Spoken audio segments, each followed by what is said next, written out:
the unmistakable skyline of one of the country's most exciting cities, Las Vegas, where the Major League stars of tomorrow have come to crown their true championship team.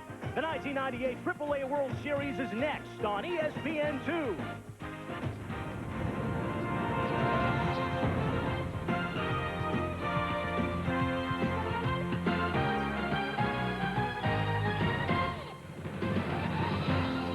Tonight from beautiful Cashman Field in Las Vegas, Nevada, it's Game 1 of the 1998 AAA World Series between the Buffalo Bisons and New Orleans Zephyrs. Welcome to Las Vegas. Great to have you with us this evening for what should be a great matchup this week between Buffalo and New Orleans. Along with Dave Campbell, I'm Ted DeLuca. And Dave, a very interesting matchup. Two former rivals in the old American Association. They each won their respective leagues in 5-game series. They fought a tough road to get here to Vegas. Yeah, but since they've gotten here, like anybody else in Vegas, they're having some fun. But when that first pitch is thrown tonight, I'm sure it's going to be very serious. A chance to win a AAA championship, the first true World Series at the AAA level ever. Certainly a lot on the line. When you talk about AAA baseball, you find a mix of veteran players and young top prospects as well. To illustrate that, we have Jeff Manto from the Buffalo Bisons and Darrell Ward from New Orleans. Jeff Manto is a guy who's been around. He's been with 6 organizations, plus playing in Japan. He's hit 207 home runs in the minor league. That's the current active leader amongst minor leaguers. He's 34 years old, still looking for that big shot at the major leagues again. On the other side of the coin, you got Darrell Ward, 22 years old, a great-looking prospect in the Astros organization. He was traded over from Detroit. He has big-time power. The only question for Ward is going to be, where's he going to play in Houston? He's got to find a position. Earlier this evening, the third member of our crew, John Sandler, talked with the managers of both teams down on the field. Thanks, fellas. Here were the two managers, Jeff Datz from Buffalo, John Tamargo from New Orleans.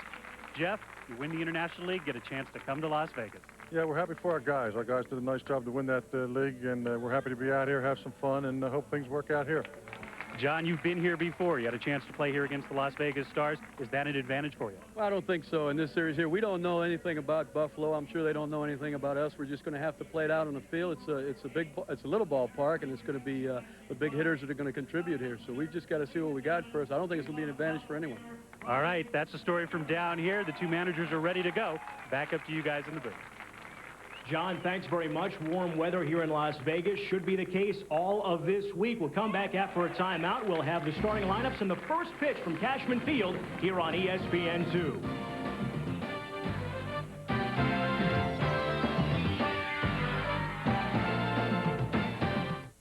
Welcome back to Cashman Field in Las Vegas, getting set for Game 1 of the 1998 AAA World Series between the International League champion Buffalo Bisons and the Pacific Coast League champion New Orleans Zephyrs. Before the ball game, Dave, a very interesting first pitch ceremony down on the field, rather historic. Well, the honorary captains tonight, Ferguson Jenkins, Hall of Famer. He played in both the PCL and the International League. And Raleigh Fingers, another Hall of Famer, great relief pitcher, one of the greatest of all time. Those first pitch baseballs will be taken to the Hall of Fame and put in the minor league exhibit. So those balls will be out. Raleigh, it's still good stuff. Keeping it low. That's a good idea in this ballpark. It certainly is. Yeah, I mentioned earlier, Ted, that this is the first true AAA World Series. There was the Junior World Series that used to pit the International League champions against the American Association. There have been some round-robin type formats, but because AAA now is 2 leagues, the International League and the Pacific Coast League, this is generally considered to be the first true World Series ever at the AAA level. As a matter of fact, it's the second World Series, so to speak, for the Buffalo Bisons. They captured the last American Association championship late last season. And you mentioned earlier, Dave, about the ball flying out of here. Pitchers will have to keep it low. The air is rather thin, very warm night, and you really don't have to poke it all that far to get it out. Well, we're in the high desert, 2,500 feet altitude, not quite Coors Field in Denver, but they tell us from the 364 signs in left center and right center down towards the line, the ball really does carry, but we have no wind tonight. That during the day today, the breezes got up to about 25 to 30 miles an hour, and we're going to have a good pitching matchup. The 2 best starters of each team, Jason Rakers, you see warming up for the Buffalo Bisons, and John Halama, who's been one of the top AAA pitchers the last 2 years, a guy who's rumored to be the third guy in the Randy Johnson trade, with Carlos Guillen going over to the Seattle Mariners along with Freddie Garcia. And it's expected that Halama is going to be the third member after this World Series is over, although it's not stamped official yet.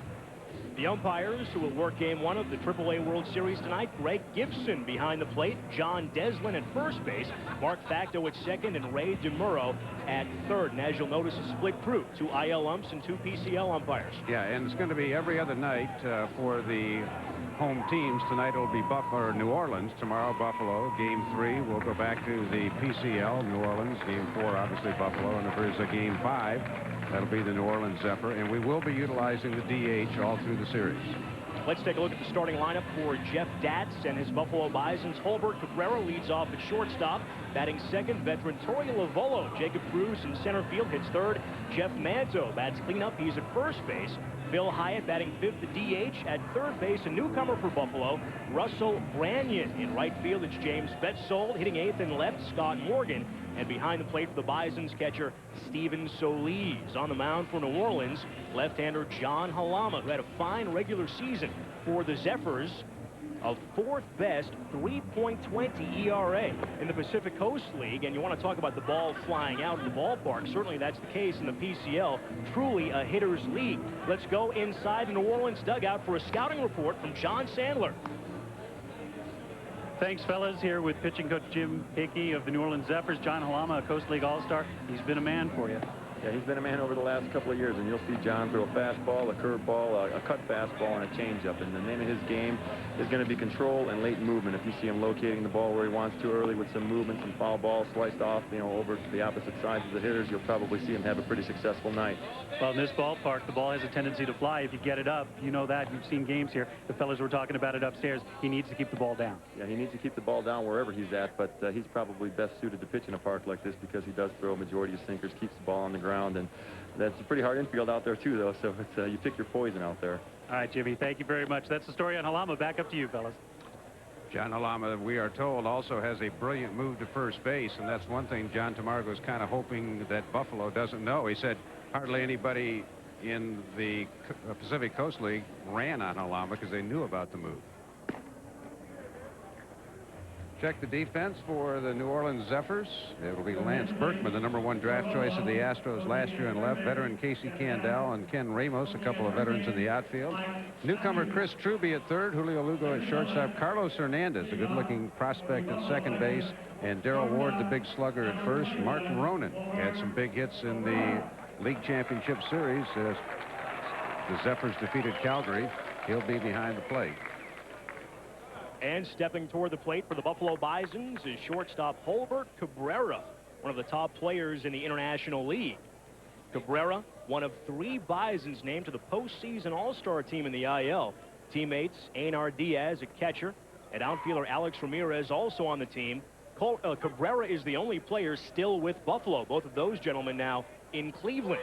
First pitch of the ball game catches the outside corner. Strike one call. Well, Halama's game, we saw the record 12-3 this year. Last year with New Orleans, he was 13-3. Had some time with the Astros this year, but he is a top-looking prospect. And Cabrera also had some time in the majors with Cleveland this year, and they consider him the best athlete on the Bisons.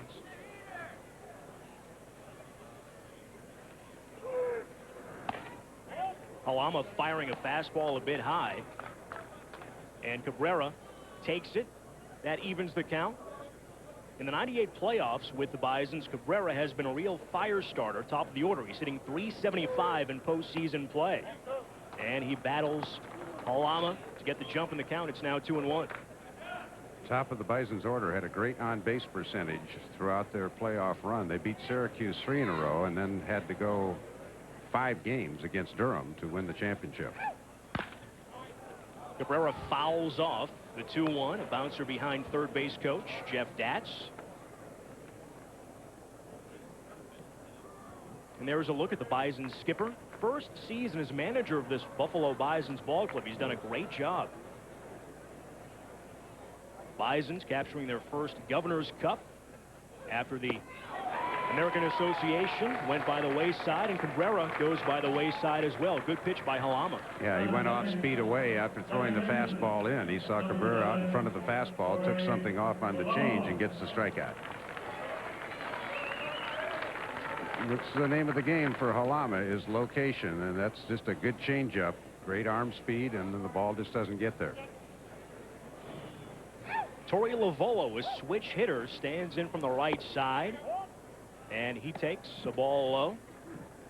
Lovullo, one of the leaders of this Buffalo ball club all season long. Had a great regular season. He's played well in postseason play also.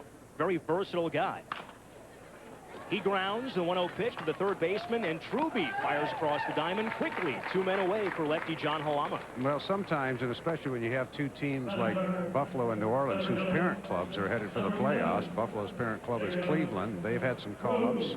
For New Orleans, the Houston Astros have had some call-ups.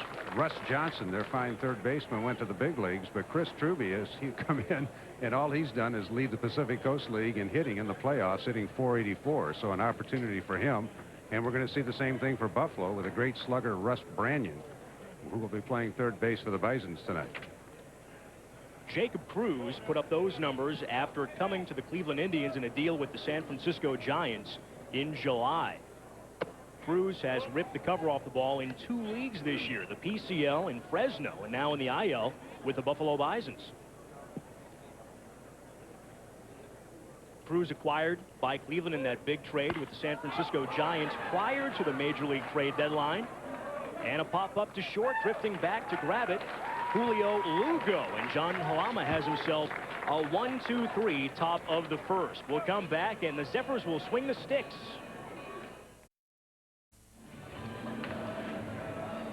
Welcome back to Cashman Field in Las Vegas. The New Orleans Zephyrs will head to the plate for the first time this evening. New Orleans led the PCL in batting, and this is the lineup that skipper John Tamargo has come up with for Game 1 of the AAA World Series. Carlos Hernandez leads off at second base. Casey Candel, well-traveled, and he's had a storied life. He's in center. Batting third at first base, Darrell Ward, the cleanup man. Major League veteran Jack Howell. Hitting fifth at third, Chris Truby. Then it's Lance Berkman in left, Ken Ramos in right. Mark Ronan behind the plate, Julio Lugo at short. For the Zephyrs, he'll bat ninth. On the mound for the Bisons, right-hander Jason Rakers, who's been tremendous for Buffalo in postseason play. During the regular campaign, he was a horse as well. For a scouting report on Rakers, down to the Buffalo dugout, and John Sandler. Thanks, Ted. Here with Buffalo pitching coach Buddy Black. Jason Rakers, he has done the job for the Bisons, and you handed the ball for Game 1. He's pitched well for us the last month and a half, and hopefully he can throw another one up there tonight. But he's, you know, he's a solid pitcher for us this year. 3 pitches, fastball, slider, and change, and hopefully he can get off to a good start here and get momentum for us. What's the key for him pitching in this ballpark? I think keeping the ball down. When his fastball's down the strike zone, it has a little bit better sink. When it's up, it tails a little bit too much. So if he can keep the fastball down, you'll see more sink. He's got a good slider, which will make the fastball more effective. Thank you, Bud Black. Back upstairs, Dave Campbell with the defense. Well, let's check it out. Scott Morgan, Jacob Cruz, Betzold in right field. Morgan and Betzold will platoon. Russ Branyan just up from Double-A, the great slugger. Cabrera, Lovello, Manto, and Solitz is the catcher. And Jason Rakers, Ted told you, he's been hot of late, and that's an understatement. His final 5 starts of the regular season, he went 4-0 with a 1.90 ERA. Carlos Hernandez takes strike 1. Hernandez hit .324 for New Orleans in the first 2 playoff series. He knocked in 7 runs, had a fine regular season. He was named the MVP of the PCL Championship Series. He fouls off the 0-1. He's quickly in the hole, 0-2. Part of that Venezuelan academy that the Astros established in 1990, and that has really paid off for him. The trade for Randy Johnson up to Seattle, 2 products of that academy, Freddie Garcia, pitcher, and Carlos Guillen, the shortstop, went to Seattle for Randy Johnson. They've also had guys like Richard Hidalgo, Bob Abreu come through, and some fine-looking young pitchers. Rakers trying to punch out Hernandez, and he misses outside as he wastes a pitch away. Steven Solis doing all the catching for the Bisons in postseason play now that Einar Diaz is up in Cleveland along with Sandy Alomar Jr. Well, there's been a lot of stories of guys who have come up to play in postseason at the AAA level after stars have gone to the big leagues. Probably the best example, Doc Gooden back in 1983. He came from A-ball to AAA and was absolutely sensational in the playoffs and postseason. So in some respects, you lose some stars to the big leagues in the month of September, but it also gives some of your fine young prospects a chance to get a baptism under fire and see what they can do at this level. Hernandez has battled back to run the count to 2-2, and it is full. Good hard fastball that backs Hernandez off the plate.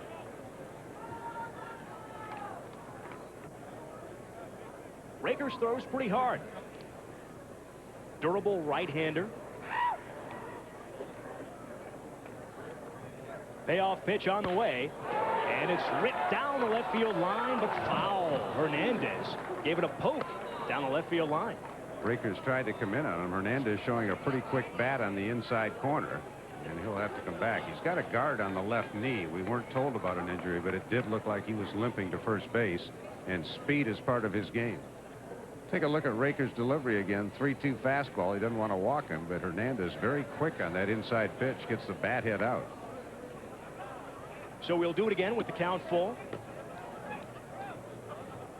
Rakers actually began the '98 season in Double-A ball in Akron, Ohio. Pitching for the Arrows, he made 5 starts, going 3-1 with a 2.59 ERA in 31 1/3 innings, and that was good enough to get him to the AAA level. Hernandez has those thoughts as well with that Major League Baseball insignia tattooed on his arm. Guess we know what his goal is. He carries his dream to get to the major leagues with him everywhere he goes on his left bicep. A tattoo of the Major League Baseball emblem branded on him. Pulled the sleeves down just as we were talking about it. We might be able to see it poke out a little bit later on. Another payoff pitch, and Hernandez has been tough. He's making Rakers work. Well, for New Orleans, they had to go to a final game both times. First round, they beat Iowa 2-1 in a shortened series because of Tropical Storm Francis. The game series was scheduled for 5, but the weather interfered. And then they had to go 5 games to beat Calgary in the best 3 out of 5 series. Rakers, 6'2", 200 pounds. Fires, and another foul ball off the bat of Hernandez. He's fouled off 4 now to stay alive. Well, he's hit 2 to the left and 2 to the right. You got to figure sooner or later he's going to hit a ball up the middle. And a fan with a chance for a souvenir here in Las Vegas. You have to go home with something, right, when you come here? Absolutely. Rakers a 25th round pick of the Indians in the '95 June draft. Hernandez belts one up the middle, as you predicted, Dave, for a leadoff single. Well, that's the law of averages. 2 foul balls he pulled, 2 he was late on, and a lot of people have the theory the longer a hitter stays at the plate, the more he can time the pitcher. So Carlos Hernandez gives the Zephyrs a start here, and again, he does have good speed. Rakers didn't want to walk him, kept challenging him. A high fastball ripped up the middle of the center. An excellent piece of hitting by Carlos Hernandez to foul off 4 pitches to stay alive and then get a pitch he could handle and drive it up the middle for a leadoff single. Casey Candell at the plate. He's a switch hitter, standing in from the left side against Rakers. Will work from the stretch for the first time. And right away a move to first to keep Hernandez honest. Well, the cool weather will allow the pitchers to have a little more stamina. Sometimes at this time of year in Las Vegas, it's in the 90s, but 77 degrees. 9 pitches for a Halama in the first inning. 10 pitches to Hernandez, the first batter for the Zephyrs, in the bottom of the first. First pitch to Candell, and he takes that for a ball. Casey Candell, well-traveled, as a matter of fact, spent last season in the Indians chain. Played with Buffalo last year and had some time late in the campaign with Cleveland. Jeff Manto keeping Hernandez close to the first base bag. And Candell spins it foul, evening the count 1-1. Well, Casey's another guy. I mean, a veteran. We talked about Jeff Manto.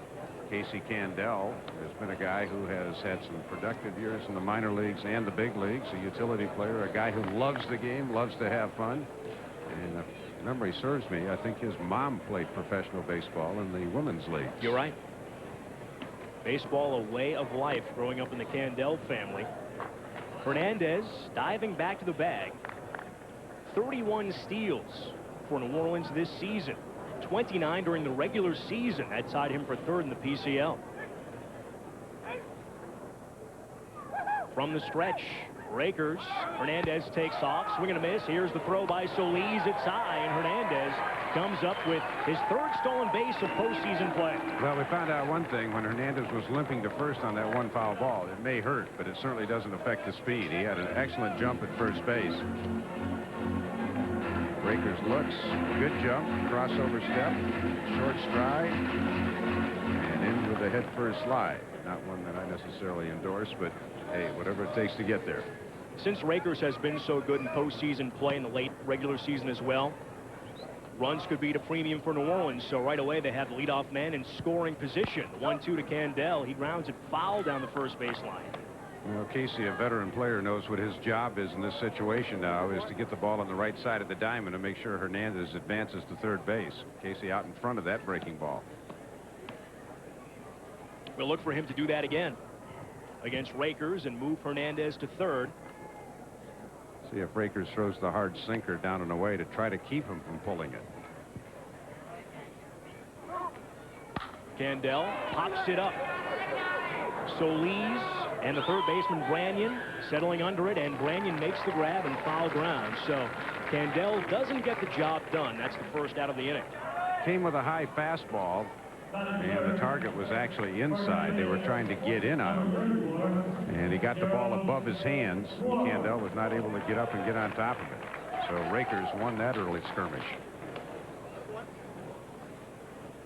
Big Darrell Ward steps in for the first time here in this 98 AAA World Series after a terrific regular season. He is the son of former Major League outfielder Gary Ward, and Ward has been ripping the ball in postseason play for the Zephyrs. Good stop by Solis on ball one inside. A couple of years back, the Tigers and the Astros pulled off a 14-player deal. Some of the names in it were Todd Jones, Brad Osmus, Brian Hunter going, and Darrell Ward was one of the players the Astros insisted on getting in return. He also has spent some time at Duke University. He had some weight problems early in his career, but he has done a good job. I was talking to Jerry Hunsaker, the Astros GM, tonight. He said he's done a terrific job of keeping the weight off this year. He tracks the 1-0 pitch high and deep to left field. Looking up and watching it leave is the left fielder Morgan. A two-run blast for Darrell Ward. The Zephyrs take the early lead. It's 2-0, and that ball was tagged. Well, they tell us in an exhibition game one time between the minor league clubs and the Houston Astros, Darrell Ward hit a ball 500 feet. He's got legitimate power. He goes the opposite way, and it was well out of here. Rakers about thigh high, and Ward goes with the pitch. Boy, watch the head stay down on the ball. Terrific swing by Darrell Ward. He's got those major league bloodlines working for him. His dad, Gary, former big leaguer, played with the Twins, Yankees, and his son Darrell does him proud. A first-inning two-run home run blasted over everything to left center, and the Zephyrs are on the board. Major League veteran Jack Howell swings a bit late for strike one. Howell down trying to rehab a wrist that he shattered and still has some swelling in it. He's hoping to rejoin the Astros during the last week of the season here, but that might be predicated on how long the series goes. Rakers working from the full windup with the bases empty, and a ground ball to the second baseman Lavollo off the bat of Fowl. Torrey flips to first for the second out of the inning.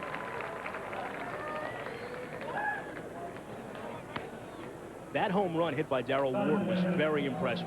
It really was. Well, it's a legitimate home run. I mean, going opposite field, but the way the head was down on the ball and taking the pitch where it was and driving into the opposite field shows mature hitting.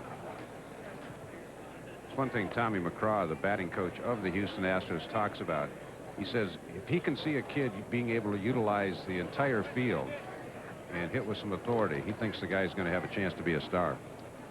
Chris Truby at the plate. Has hit well in postseason play for the Zephyrs. Takes a fastball on the outside corner for strike one. Didn't play much with New Orleans during the regular year.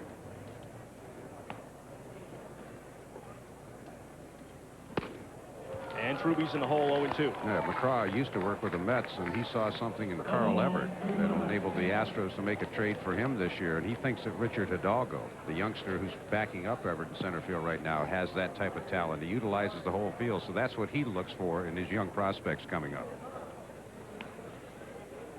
Rakers trying to punch out Truby and get out of the inning. And a swing and a miss for strike three. As Truby couldn't reach that pitch, first strikeout for Rakers. But the Zephyrs, thanks to the two-run home run by Darrell Ward, take a quick 2-0 lead. We'll come back with the second after this on ESPN2. Welcome back. Beautiful Cashman Field, high atop beautiful Cashman Field. 2-0 in favor of the Pacific Coast League champions, the New Orleans Zephyrs. John Sandler, along with the president of the International League, Randy Mobley. Randy, a beautiful night and just a great night for a historic event. And I know you've been working very hard for this night to come about. We have been. This night has been in the works for a couple of years now, and we're very glad to be here, and it's a wonderful night here in Las Vegas. Well, the Coast League's got you right now. We'll see what happens as we send it back to Ted and Dave in the booth right now. John, thanks very much. Thanks to Randy Mobley as well. Everybody involved with this, Dave, have put on a first-class event for us this week. It really has. Caesar's Palace has headquartered us. It's just been wonderful. We've had a great time here, and now that we've gotten all this studying out of the way, we'll even have more fun the rest of the week. It's always toughest before game one of a series. All the hard work is out of the way, and now the fun begins as Jeff Manto takes the ball high and away to get things started here in the second. Second year in a row, Manto has had a titanic year for the Buffalo Bisons. And he's up in the count 2-0 against lefty John Halama. Just a reminder, tomorrow night's game will be at 11 Eastern also. Wednesday is an off day, and then 3:30 in the afternoon Eastern on Thursday on ESPN2. 3-0 the count to Jeff Manto. Here in the postseason with Buffalo this year, struggling a bit for him. 241, 7 for 29 with a home run, 9 runs batted in though, so he's made the most of his 7 base hits. The 3-0 on the way. Manto with the green light, a little bouncer in front of the plate that's grabbed by Ronan, and he quickly throws out Manto for out number 1. I'll tell you, Buddy Black, the Buffalo pitching coach, would probably be proud of that pitch from John Halama, the New Orleans pitcher. Buddy Black, once in a while, when you never knew what else to throw in a situation, just toss about an 82-mile-an-hour fastball up there and let the hitter get himself out. Halama 3-0, maybe knew Manto might be swinging. He just turned this ball over just a tad, and Manto pulled off the ball. That really was a ball that Jeff should have handled better than that, but he changed speeds on him, and Manto was out in front.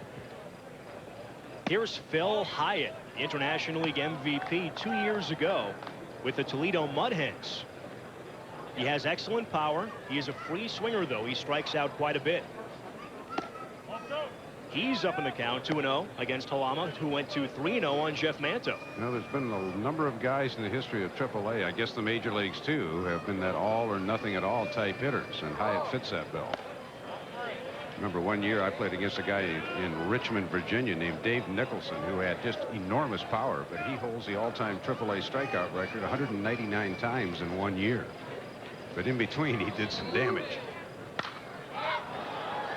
The 3-0 is popped up by Hyatt. Drifting out of play, a long run for Ward, and he can't quite get to the spot in time. That was a tough chance.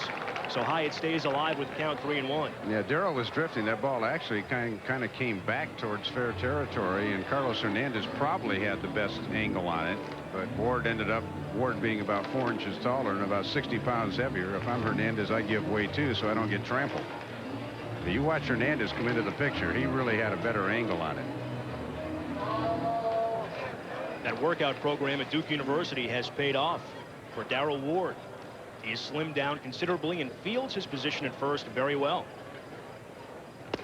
Hyatt takes the 3-1 low and away, so he walks the first base runner of this ball game for the Buffalo Bisons. Well, again, Halama in the first inning only threw 9 pitches, was ahead of everybody, but he went 3-0 in Manto and got behind Hyatt. So our first walk, and here's Branyan. What numbers he's put up the last 3 years in the power department. He's getting a chance to play. here in the postseason for Buffalo. The Bison's lineup very tough to crack during the regular year, but with guys like Richie Sexton, Alex Ramirez, Einar Diaz, with the Indians, a guy like Branyan can play. Left-handed hitter. Hyatt, who doesn't run all that well, takes a short lead from first, and Branyan swings at the first pitch, popping it up to shallow right center field. And coming on to make the grab, right fielder Ramos. 2 men gone in the inning. And coming up on ESPN, it all begins with College Game Day at 11 a.m. Eastern Time. And it's Northwestern taking on 14th ranked Wisconsin in Madison. That game at noon. Then Pittsburgh and Virginia Tech, 21st ranked Panthers. And we also have Georgia Tech and North Carolina coming your way, along with Alabama and Arkansas. All the action this weekend here on ESPN. James Betzold stands in from the right side, and he takes ball 1 away. Betzold will platoon with Dave Roberts when we see a right-handed pitcher. Also expect to see Bill Selby, a guy on the bench tonight for Buffalo who had a great playoff series, but because of the recall of Branyan at third base, Selby, the veteran, has to sit in at least game 1. Move to first by Halama, who does have that very good move to first base, and Phil Hyatt is back standing. Chances are he's got a better one than that. We're told he just has a magnificent move, and a lot of times those lefties will set you up. They'll give you one, they'll give you a little better one, and they've got another one that's out of sight. Betzold swings, and look out, he loses the bat, and it lands out in the bullpen area for the Buffalo Bisons. We've had John Sandler roving tonight. I hope he wasn't down in that corner of the dugout. Gotta look alive down there.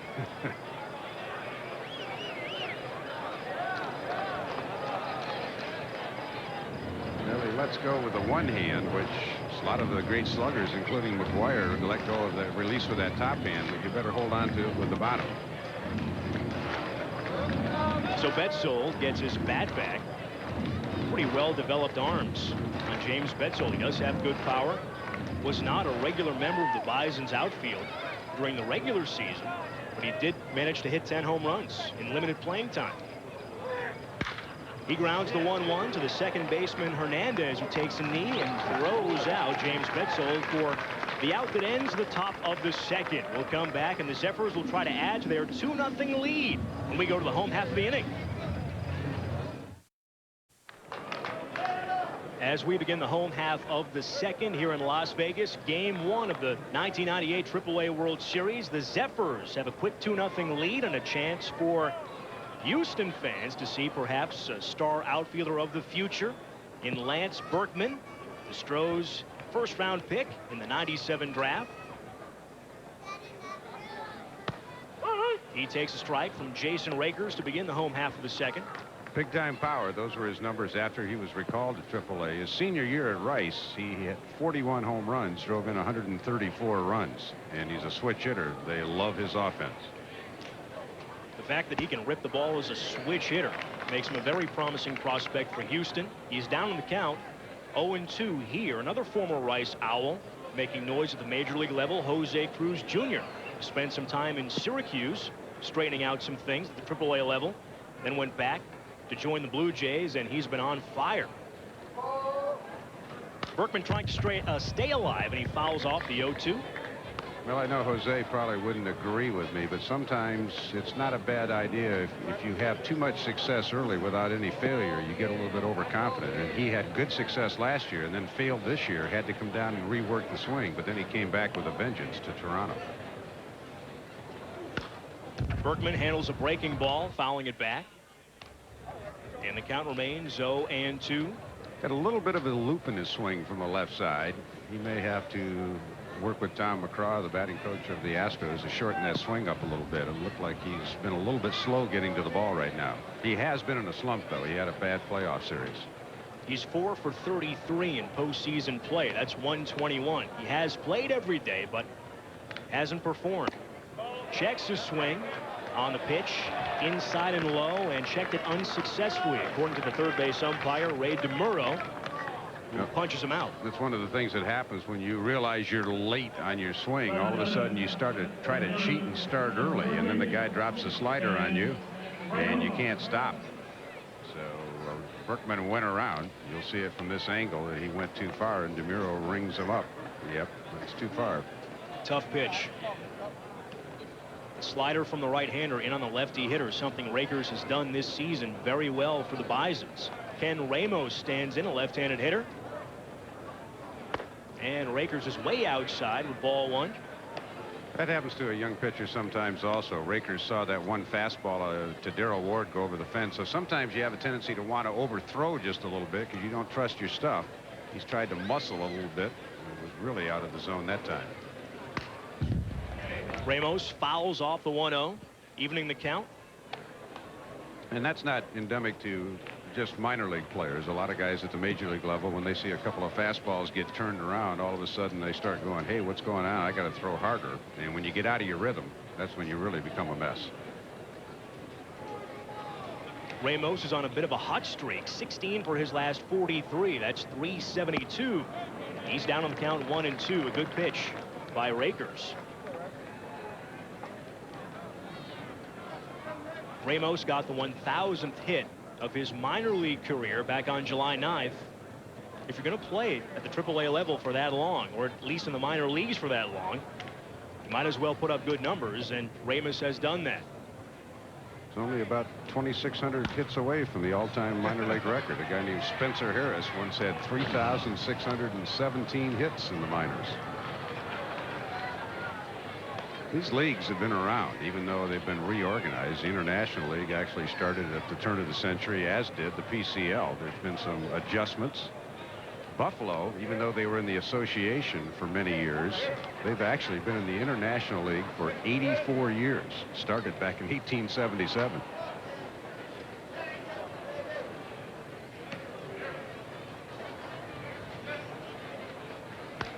Ramos fouls the 1-2 back to the screen. Stay alive.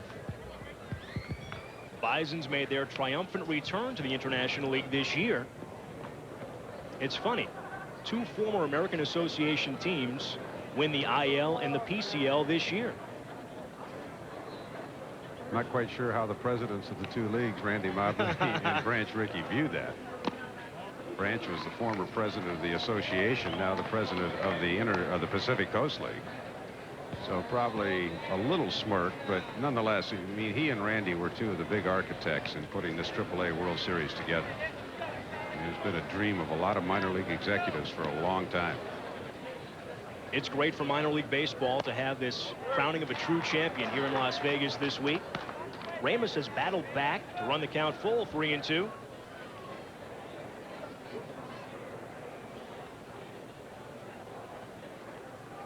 The Bisons and the Zephyrs, two teams very familiar with each other as members of the old American Association. Ramos again stays alive. Last season, these two teams met 18 times. Buffalo won 12 of 18. And the Bisons did the same thing in '96, went 12-6 against New Orleans. But with so much turnover, both managers said, hey, we don't know each other. And they're probably right. I mean, there's a lot of turnover at this level. Again, the payoff pitch, and Ramos draws a walk.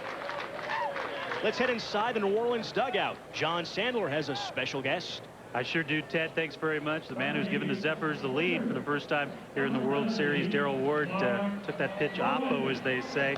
That's something you like to do. You like hitting here. Yeah, it's a good hitter's ballpark, and, you know, I just like hitting, period. You know, that's the fun of the game. That's what it's all about. He just likes hitting, period. Rakers got pretty good stuff, but you were able to go the other way. Do you like to hit the ball the other way a lot? Especially when you don't know a guy, you haven't really seen him before, and you don't know what his pitches are. You just try to sit back and make sure the ball's a strike before you swing, and that's all I did. Dave Campbell, that's pretty good thinking from a young prospect, taking a guy he doesn't know very well the other way. Yeah, John, don't talk to me about hitting. As I told Raleigh Fingers and Ferguson Jenkins, who are the honorary captains before tonight's game, the only thing I know about pitching is it was tough to hit. Well, I thought you got a hit off of Fergie once. Oh, I did, a 19 hopper through the left side. You get him any way you can take him, right? You got it. Atta baby. Back to you, fellas. John, thanks. Looked like a line drive in the box score, without a doubt. Well, again, Rakers was overthrowing the ball. He's just got to get back in. I'm sure Buddy Black will settle him down in between innings if he gets out of this one. But, you know, he's just trying to overthrow the ball. He got that pitch down. But he's just got to stay within himself and not overthrow, because the ball is going up and away from the left-handed batters when he does. Mark Ronan has done a great job with the Zephyrs pitching staff since Mitch Molesky went to the major leagues to play with the Astros. The Zephyrs 24-17 with Ronan behind the plate. Good move to first by Rakers. Ramos dives in safely under the tag.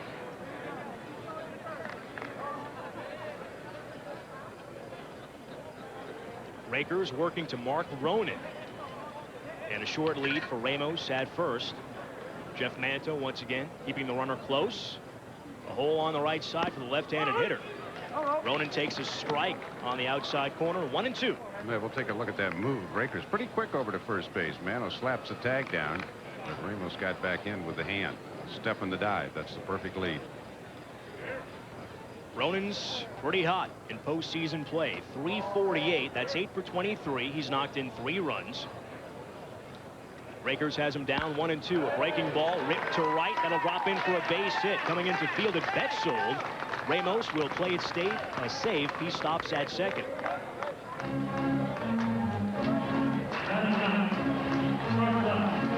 Well, New Orleans certainly has had the upper hand offensively, and John Halamas kept Buffalo at bay. Rakers got to stem the tide right here and get his team up to bat. Number 9 hitter Julio Lugo comes to the plate for the first time. Men at first and second, and 1 down for Lugo. And a fine season at single-A ball before joining the Zephyrs for the stretch run. Bisons have the infield back. They aren't really looking for a bunt from Lugo, even though there was 1 out. Men at first and second. And Lugo takes ball 1 away from Rakers. Rakers struggled right from the onset. He had a 10-pitch at bat to Carlos Hernandez leading off the ball game, so he's not quite in his groove yet. Maybe he needs to throw a couple of breaking balls. He's been missing quite a bit with the fastball. Lugo hitting .263 here in the postseason. 5 for 19 coming into tonight. He pops up the 1-0, got it in on the hands, and Jeff Manto will squeeze it for the second out of the inning. And umpires looked at each other, and both of them had the arm up in unison for the infield fly rule.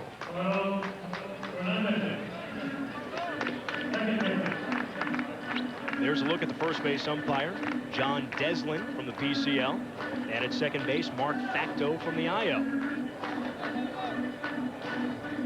So with 2 men gone, Carlos Hernandez, leadoff man, steps in.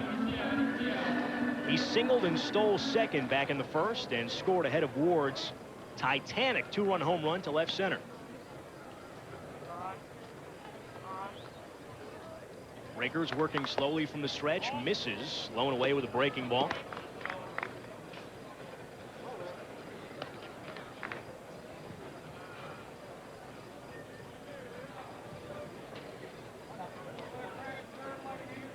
We'll try to see if we can catch a glimpse of the Major League Baseball tattoo on the left bicep of Carlos Hernandez. Breaking ball is grounded foul down the third base line, beyond the reach of Branyan as he tried to glove it in foul territory. 1-1 the count to Carlos Hernandez. Watch Hernandez, who looks like maybe a mini Pudge Rodriguez, kind of stocky and strong. A little bit out in front of that. He tried to wait. Got a little bit out of the front side.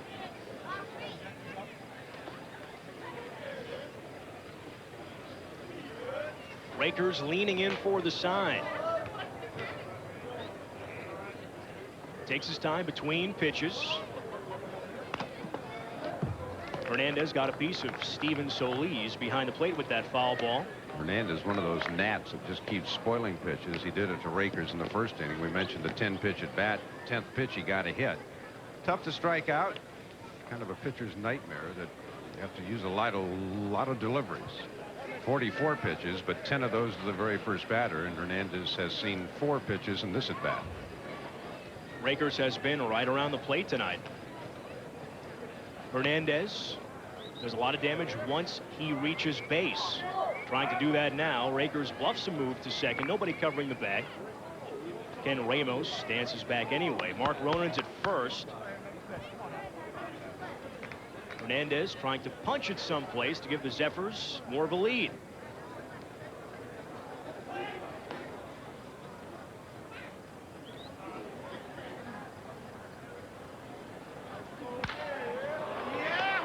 Sky to shallow right field. Betzold comes in and grabs it. Nearly dropped it.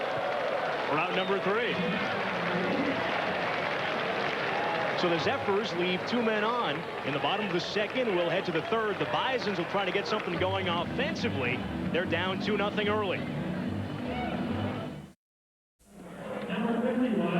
Welcome back to Las Vegas as we head to the third. The Bisons down by a pair. We have a very special guest with us in the booth here in Las Vegas for game 1 of this series. Rossi Rollencotter from the Las Vegas Convention and Visitors Authority. Great to have you with us. Thank you very much. Nice Great to be here in Las Vegas. Nice to have you here. First pitch grounded down to the third baseman, Truby, who fires in time to get Scott Morgan. 1 pitch, 1 out here in the top of the third. And that's always the way. You bring a guest in on the first pitch. Guy makes an out. It does happen. Rossi, what does it mean to Vegas to host special events like this AAA World Series?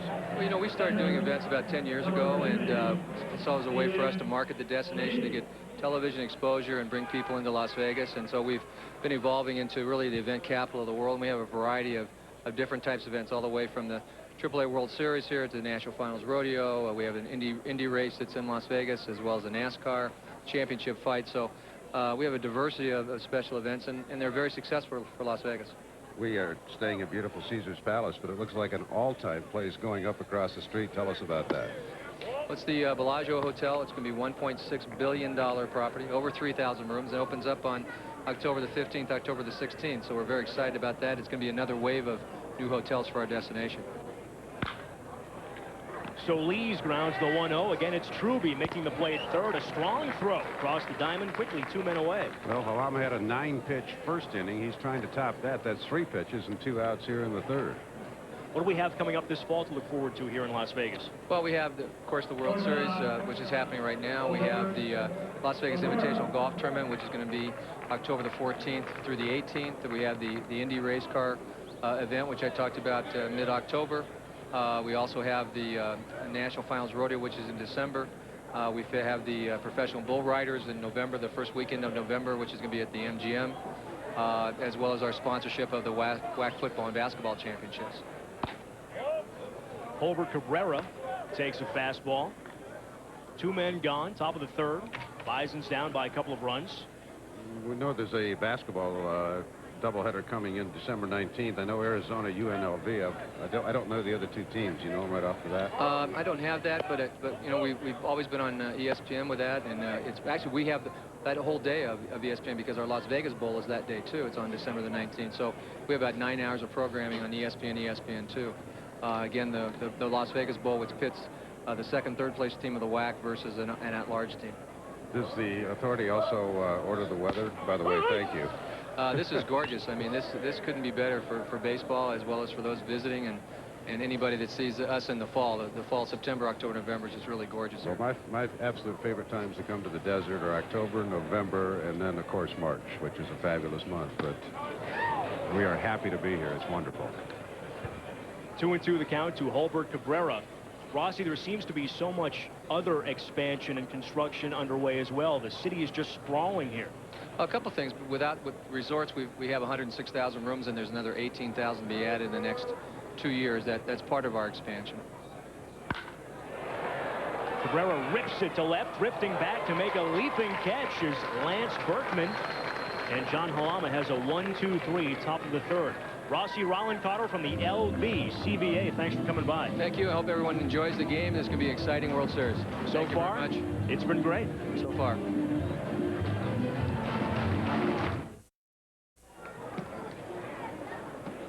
One of the main things you'll see on the skyline here in Las Vegas looks like the Space Needle, but actually that is a revolving restaurant. We have to hit that, Dave, before this week is out. My treat. What do you say? Thursday night. Home half of the third coming up. A lot of great shows in town. I'm glad we're playing a day game Thursday. I think I'm going to take Cirque du Soleil. That one sounds like a beauty. No shortage of things to do out in Las Vegas this week. Casey Candell takes the ball low. He popped to the third baseman Branyan back in the first. He gives the 1-0 pitch a poke deep to right field, drifting back to make the grab toward the line. James Betzel, one gone.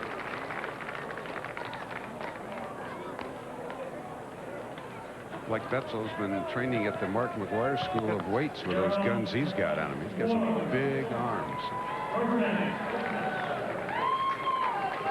Darrell Ward at the plate for the second time, and back in the first, he lost the first baseball of the night. Boy, that did get out of here quick. Big, strong, very promising young hitter for the Houston Astros, Darrell Ward. He rips the next pitch. A base hit to center field, bobbled briefly by Jake Cruz. Ward on at first. He's 2 for 2. Well, we know he can hit a low fastball out over the plate. We have determined that. We have determined an instant scouting report. 2 solid rips by Darrell Ward in this ball game. For Jason Rakers, it's chuck and duck, baby. This one's coming back there a lot harder than he threw it. This Ward is hit 2 right on the kisser. Ward well above 400 in postseason play for the Zephyrs this year. 5 home runs, 11 runs batted in. He's on at first for the veteran Jack Howell on an injury rehab assignment. He's down from the parent Astros. One thing Jerry Hunsaker is looking for as he watches some of this series is to see if Howell can get some life back in that bat. Again, he had a very serious break in his arm this year, and just coming back from it, he did not have a real quick bat on his first swing to ground out to second. Ward has a short lead at first, and Howell didn't look good on that swing. The count is 1-1. He was well out in front. Again, sometimes when you're trying to compensate for an injury, you may think you have to start a little bit earlier. Then you're very vulnerable to the breaking pitch. A scary situation for Jack Howell earlier this year. That serious fracture came in a collision at first base. And a lot of times the first baseman reaching for a throw is very vulnerable in that position. Well, we saw a real serious one a few years back with Cliff Floyd when he was with Montreal, and Todd Hundley ran into him, and Floyd's wrist was just absolutely shattered. I think they had to do about 3 surgeries on Cliff just to try to get all those bones with rods and pins and everything back into place. It's taken Floyd about 3 years to come back from that. I mean, he's blossomed this year with the Marlins. It's a great comeback effort on the part of Cliff Floyd, a player that a lot of teams wanted before the major league trade deadline. Ward back standing as Rakers makes another move. It was one thing Jimmy Leland told me last year towards postseason, that he said, we're going for a world championship right now, but I think Cliff Floyd, who was a great minor league star, Leland said this guy's going to be a terrific major league player. 1-2 on the way to Howell, breaking ball inside, and it got a piece of Jack Howell. So he's on at first after getting plunked by the pitch thrown by Jason Rakers, who's in a bind, men at first and second with 1 out. Well, let's see if Jack made an attempt to get out of the way. I think he was fooled a little bit. Just nicked the point of his elbow. He really did not make an effort to get out of the way until after the ball hit him. I think it was more of a fact he was fooled by the rotation on the pitch and didn't pick up the spin on the slider. One thing Jack Howell doesn't want to do in his rehab assignment is get hit. He wants to swing the bat. He's had a tough season. The big injury came back on May 20th. Suffered a dislocated lunate bone and torn ligaments in his left wrist. Chris Truby takes the ball in the dirt. Rakers got out of this same situation last inning with 1 out. The Zephyrs had men at first and second and did not score.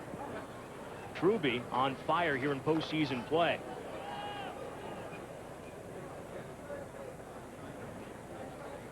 Three doubles, a triple, 3 ribbies for the Zephyrs since the end of the regular season. Men at first and second, 1 down for him. He swings and misses. Good pitch by Rakers inside. That evens the count. Truby's a guy that was not drafted as a professional, signed as a free agent. Astros didn't really have him on their prospect list, but according to Jerry Hunsaker, what he's done this year has all of a sudden have elevated him to a point where they're reevaluating. They think this kid has a chance to maybe be a utility man at the major league level. If you can hit, they'll find a place for you to play. 1-1 is popped up. Jeff Manto has a beat on it behind first base. It starts to blow away from him. He drops the ball. Tough chance for Jeff Manto. The infield fly rule in effect, though. A good thing for Jeff Manto.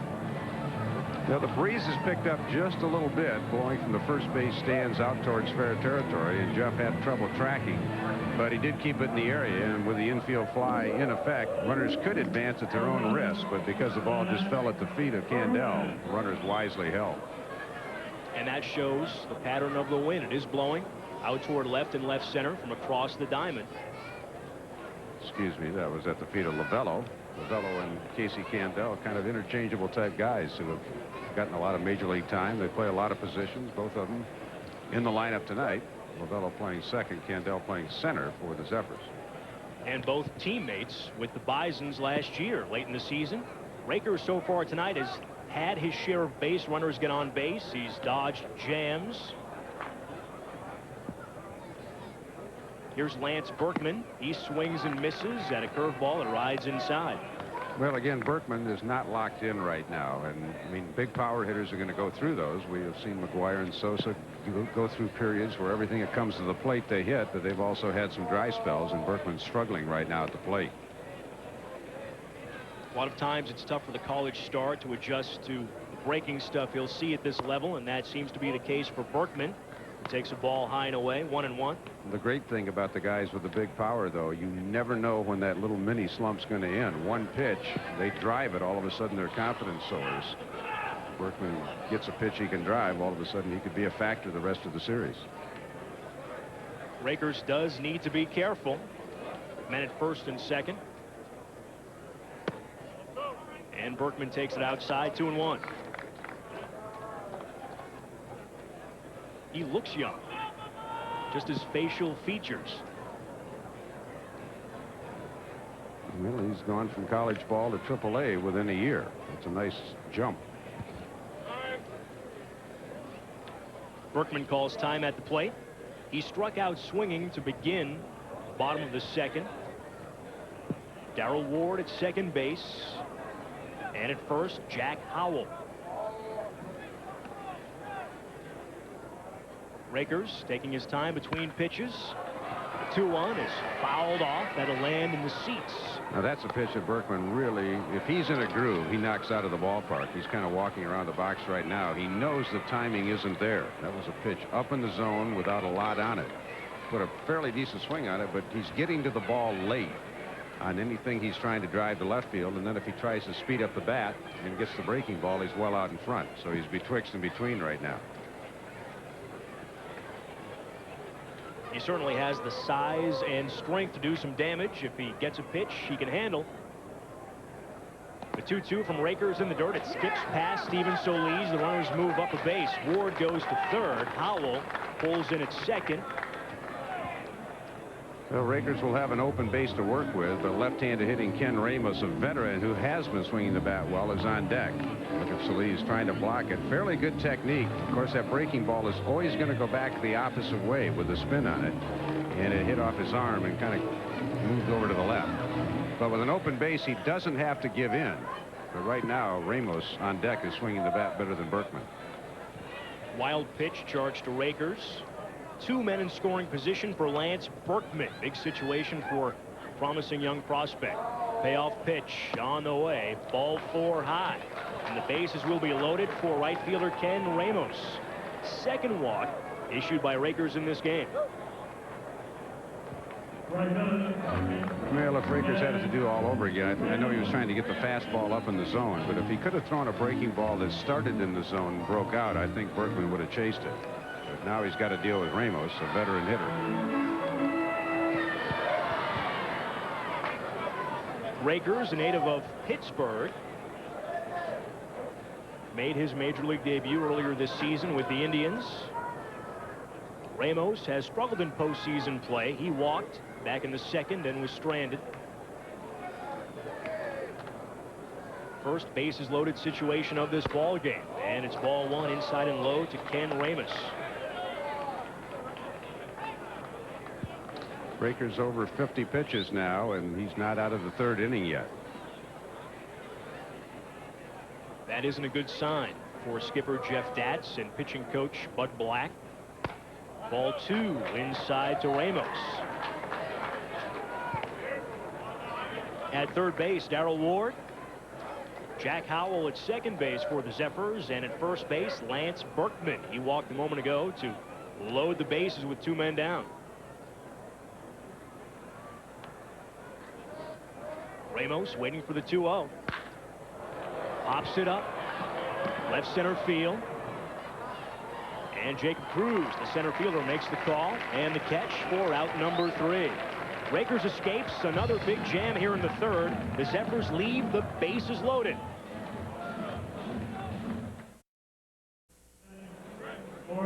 Welcome back to Las Vegas. Beautiful Cashman Field. John Sandler with you. A lot of talent on the field. Hall of Fame talent.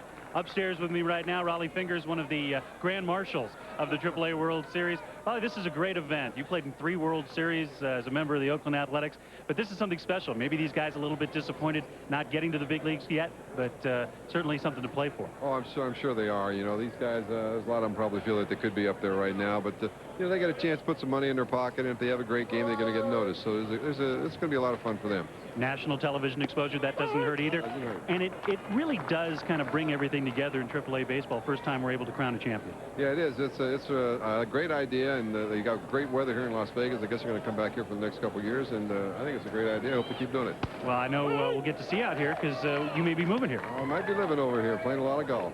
Well, nothing wrong with that. A Hall of Famer in attendance tonight, Raleigh Fingers. We'll talk to Ferguson Jenkins later. Right now, back to Ted and Dave. John, thanks very much. Thanks to Raleigh as well. The most famous handlebar mustache in the world, I would say.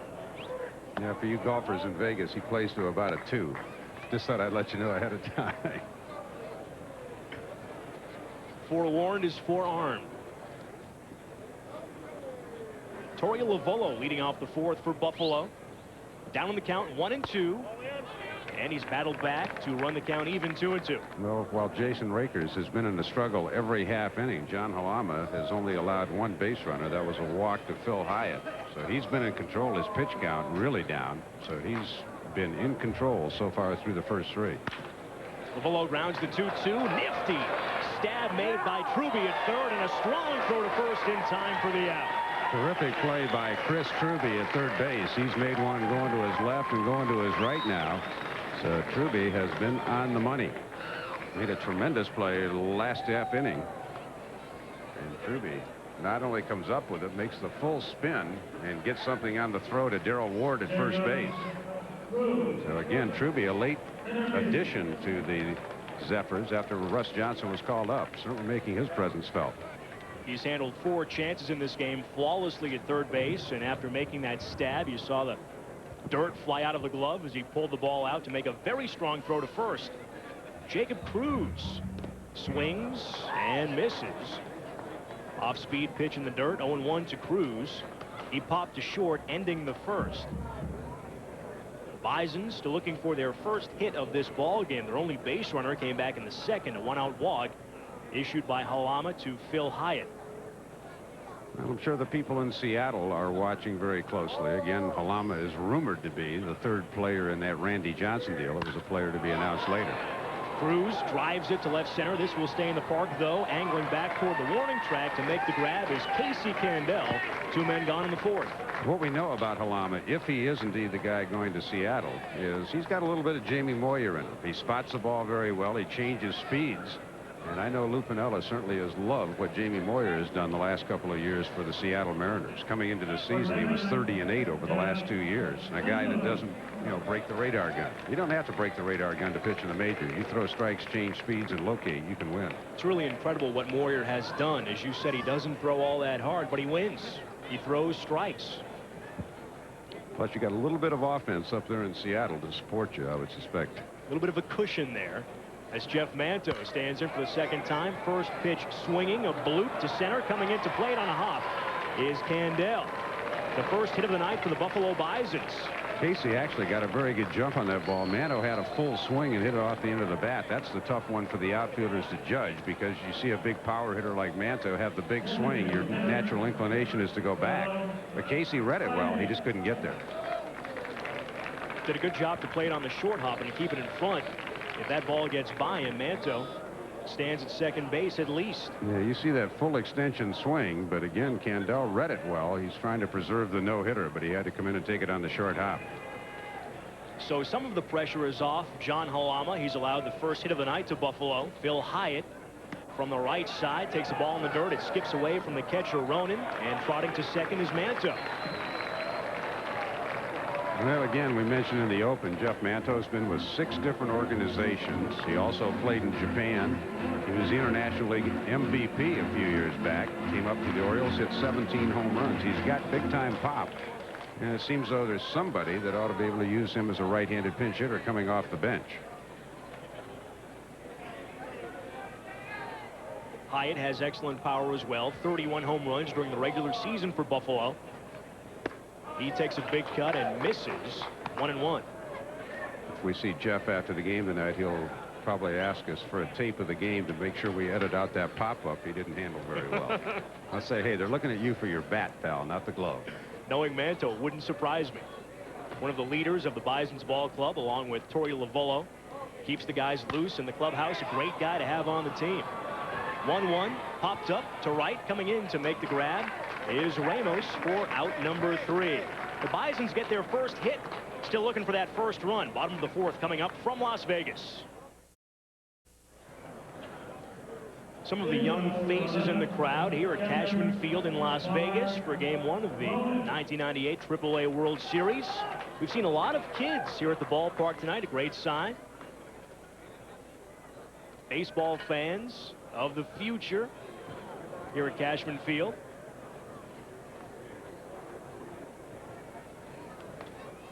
Mark Ronan leads off the 4th for New Orleans.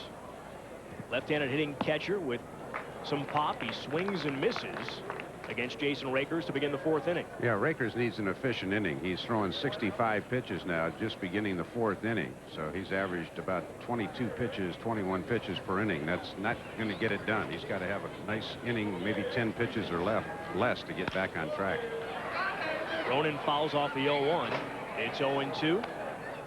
Since the 2-run home run off the bat of Darrell Ward in the home half of the 1st, a shot to left center field, the Zephyrs have left 5 men on without scoring. 2 in the 2nd, and they left the bases loaded in the 3rd against Rakers, who's escaped trouble since giving up that gopher ball to Ward. Ronan in the hole. Rakers misses outside. It's 1-2. If Buffalo does come back in this game, they may look back to that bases-loaded situation in the 3rd. 2 balls, no strikes on Ken Ramos, a dangerous hitter, and Rakers got him on a deep fly, and that kind of saved the inning because he was on the ropes. Rakers has thrown a lot of pitches very early in this ball game. Ronan fouls off another pitch, and a lot of those pitches have been balls fouled off. Well, other than Berkman, he really hasn't changed speeds very well, and if you throw everything kind of the same speed to quality hitters, even if they don't get the fat part of the bat on the ball, they are going to be able to foul it off. He's got to come up with a changeup or a curveball, get something to keep the hitters off stride, because there's been a lot of foul balls in the game. It's a good indication that he has good stuff, but it's also an indication he isn't changing speeds very well. Did there. Good pitch by Rakers, fooling Mark Ronan. Breaking ball on the outside corner. 3rd strikeout for Rakers. First time he's gotten a man looking. Well, again, Warren Spahn, amongst others, has often said that hitting is timing, and the art of pitching is upsetting that timing. He goes with the changeup. He finally got a changeup over, and that was a good call by Solis, the catcher, because he noticed that the New Orleans hitters are just about on time with everything that Rakers throwing. Julio Lugo, the number 9 hitter for John Tamargo's New Orleans Zephyrs, takes a big rip. The fastball up and in. He popped the first baseman Manto back in the 2nd. The infield fly rule called on that play. The Zephyrs had men at 1st and 2nd with 1 out. Lugo's numbers in the postseason.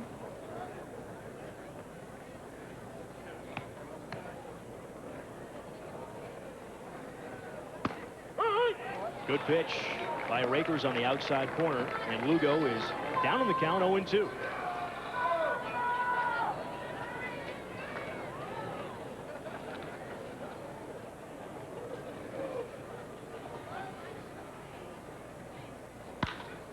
Line drive off the bat of Lugo, a diving stab by Holbert Cabrera. That's what he can do at shortstop. Nifty play there. Well, Jeff Datz calls him the best pure athlete on the team. He spent 6 years in the Montreal organization. His brother is a shortstop with the Expos, getting some playing time now, but he leaves his feet. Great agility and flags down that drive. We've seen some terrific defense so far tonight. That dive timed perfectly. We expected to see a lot more offense here at Cashman Field for game 1 of this series. Well, both teams do have their aces rested and ready, so if we're going to have a pitcher's duel, it might be tonight. Hernandez takes a ball away, his 3rd plate appearance of the night, 1 for 2 on the evening. Although former Major Leaguer Bob Scanlon, pitching for New Orleans, has been terrific in postseason, he'll pitch in this series. Good pitch by Rakers. Hernandez couldn't reach it.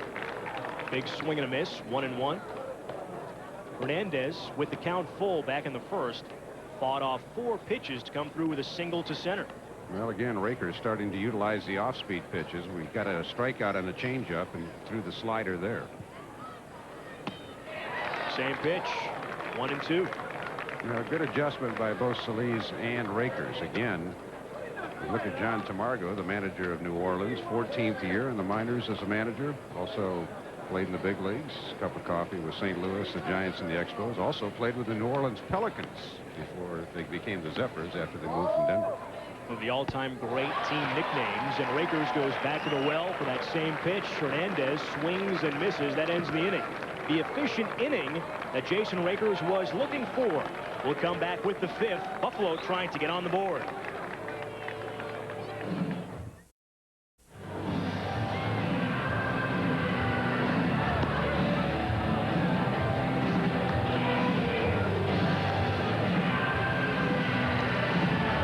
Cashman Field in Las Vegas. Through 4, the Zephyrs have a 2-0 lead in a pitcher's duel. John Halama throwing zeros for the Zephyrs, and Jason Rakers made a mistake to big, strong Darrell Ward in the bottom of the 1st, and he belted a 2-run home run, his 5th of postseason play, deep to left center field. Third baseman Russell Branyan leads off the 5th for Buffalo. Number 6 batter in the Bison's order. Nice breaking pitch thrown by Halama. 95 home runs for Branyan in the last 3 years, and they tell us he has monumental power. Big, strong left-handed hitter. Like most great power hitters, a little trouble with the strikeout early in the career, but he's still young at 22.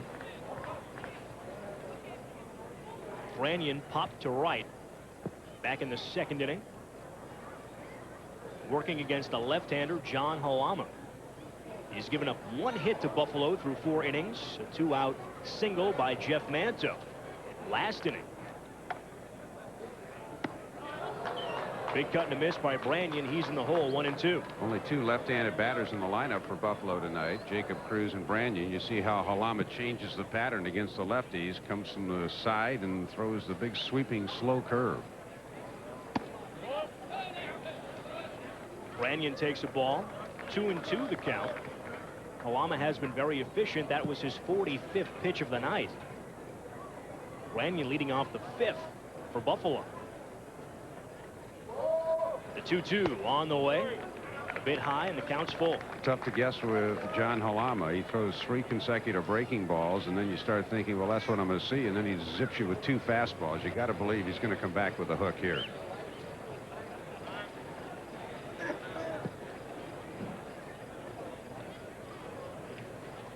Payoff pitch on the way, and Branyan goes down swinging.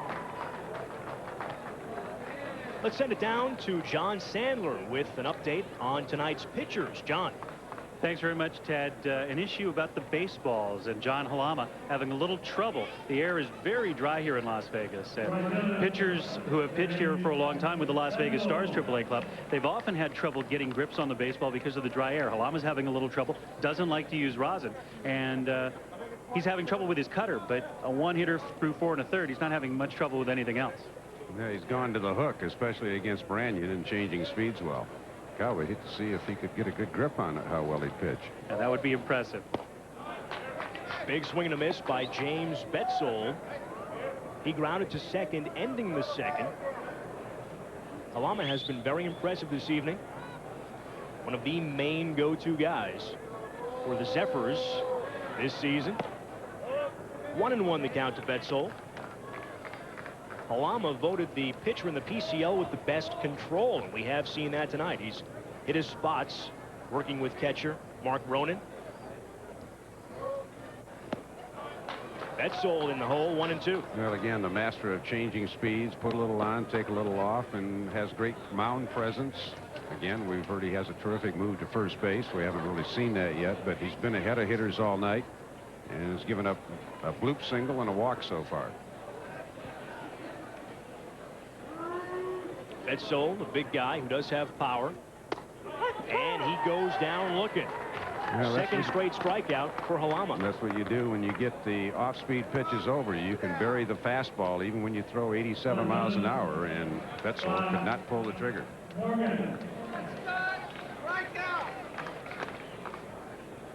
And you see it. Fastball right there after establishing the changeup away. One of the newest members of the Buffalo Ball Club, left fielder Scott Morgan, stands in, and he takes a strike at the knees. Halama is really in a groove here in the fifth. Well, those control pitchers, when they get in one, they can throw a pitch or a game, 90 pitches or less, complete games. See what guys like Denny Nagel, Tom Glavine do. Of course, Glavine throws a little harder than Halama. So does Nagel, but a guy like Greg Maddux, a Las Vegas native, when they get on a roll, they make it look easy. Morgan in the hole, 0-2, way in front on that last swing. Halama trying to strike out the side, wastes a pitch away. 1-2 the count to Morgan. Morgan, another young Buffalo hitter with a lot of power. 50 home runs his last 2 professional seasons. Hit 25 at AA Akron this year. And he goes down swinging on the fastball as John Halama strikes out the side here in the top of the 5th inning. We head to the bottom of the 5th. John Halama and the Zephyrs have the edge. Welcome back to Las Vegas. Game 1 of this inaugural AAA World Series. The Zephyrs getting set to hit in the 5th. In the top half, John Halama struck out the side very impressively, Dave. Well, he utilized all of his pitches. He 3-2 after setting up Branyan with a couple of fastballs. He drops the slow curve on him. Then Jim Betzold, after seeing 2 changeups, gets a fastball on the inside corner. And Scott Morgan had seen a changeup, and he just beats him with a fastball. Morgan, the 6'7" outfielder, late on that. Halama striking out the side. He is in control right now. That could be trouble for the Bisons, so it's up to Jason Rakers to keep his team in the ball game. Casey Candell fouls off the first pitch of the bottom of the 5th. Candell 0 for 2 tonight. A couple of pop outs, 1 to third base, 1 to right field. He's a switch hitter, batting from the left side against the right-hander Rakers. Small strike zone for Casey Candell, and he takes a ball high, 1-1. Rakers continuing, though, to go off speed. He threw the changeup there, and that was why he was so effective in the 4th inning. He started utilizing the change and especially the slider.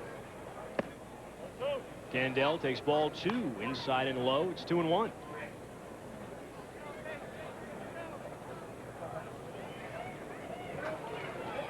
Rakers has thrown a lot of pitches this evening.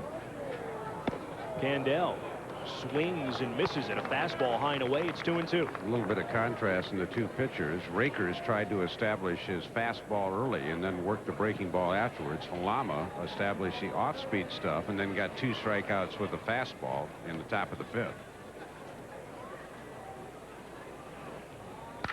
Candell grounds to 2-2 through the right side. A bouncing base hit for Casey Candell.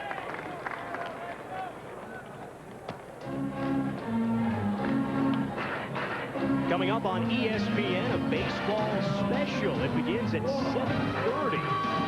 with a Cal Ripken special, 7:30 p.m. Eastern Time tomorrow evening. Then the Astros take on the Cardinals at 8 o'clock Eastern Time as the Mark McGwire Home Run Derby continues. Nearly hit number 66 yesterday, but very controversial call. Well, the replays appeared to show that it was in the seats. Darrell Ward takes a breaking ball away for ball 1. I was just thinking about the Ripken thing, and of course try to catch that tomorrow night before we go on the air. But after he broke Gehrig's record, 2,131, he played 502 more consecutive games, which is longer than anybody currently. Albert Bell at 327, I think, is the current leader in consecutive games. I think Cal just wanted to salt away the record to make sure that if anybody did get to 2,131, he couldn't reach the record that he set. Ward fouls the 1-0 pitch, and it's rolling around out in right field. Well, the only guy that could have broken that record, they retired from television, the $6 million man. He was the Bionic Man. They had to put him together. Ward having a big night. He's 2 for 2, a 2-run blast, a home run to left center field back in the first. The only runs of tonight's ball game. Then a sharp single to center in the third. Rakers comes with the 1-1. Ward swings and may have gotten a piece of that. 1-2. Darrell went out of the zone that time. He was really locked in, but chased a high fastball, and that may be how Rakers has to get him out. He's swinging so well right now, you may have to get him out on a pitch that you tease him in the strike zone, but doesn't end up there. Casey Candell on at first after a leadoff single. Base hit through the right side. He takes a short lead with Jeff Manto there. 1-2 on the way to Ward. He clocks it high and deep to right field. This is way out of here. Second 2-run home run of the night for Darrell Ward. His 6th home run of postseason play for the Zephyrs. And New Orleans grabs a 4-0 lead here in Game 1 of the World Series.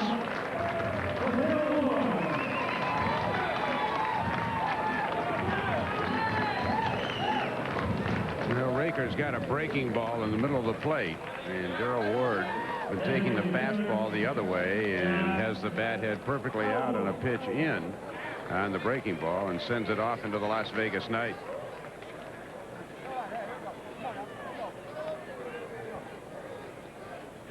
Jason Rakers hangs the head. Ward with 2 home runs this evening, and both have been clocked deep. 1 to left center, 1 to right center. Well, I'm not a genius, but the early balloting perhaps for the MVP of the series in the offensive side, I think we have an early leader. Safe to say that Darrell Ward has the early edge.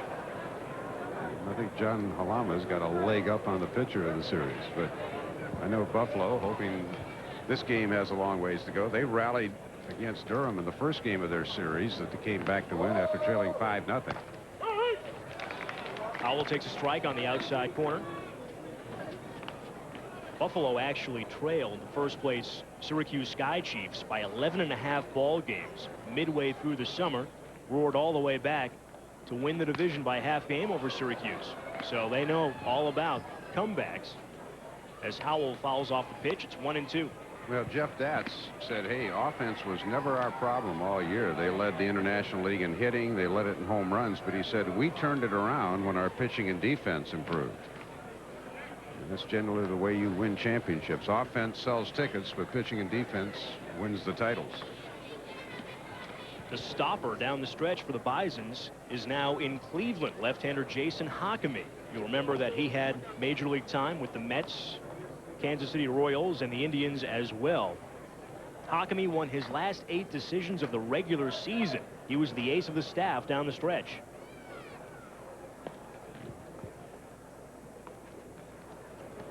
The 1-2 on the way to Jack Howell, and he takes ball 2. That evens the count. One of the interesting things at the major league level this year, with the home field advantage going to the team with the best record, even though a lot of teams clinched early. They wanted to get as many victories as possible to have home field in the playoffs. Beautiful breaking ball from Jason Rakers, his 5th strikeout of this ball game. We'll send it downstairs once again to John Sandler, and this is getting to be old hat John. Yeah, I think I might just give this guy the microphone and I'll go home. Gerald Ward, Reggie Jackson had 3 homers in that game in the World Series for the Yankees. He got 2 in the first AAA World Series game ever. You trying to do a little Reggie impression for us? No, I can only do what I can do, and that's hit the ball. That's all I'm trying to do, and, you know, I'm getting backspin on the ball, and it's going out the ballpark. Well, you got 1 to left, you got 1 to right. In 6 years of doing baseball games here, I've only seen 3 go out to dead center. No, I'm not even trying to do that. I'm just making sure I'm just hitting the ball hard somewhere and hope it finds a hole, and that's it.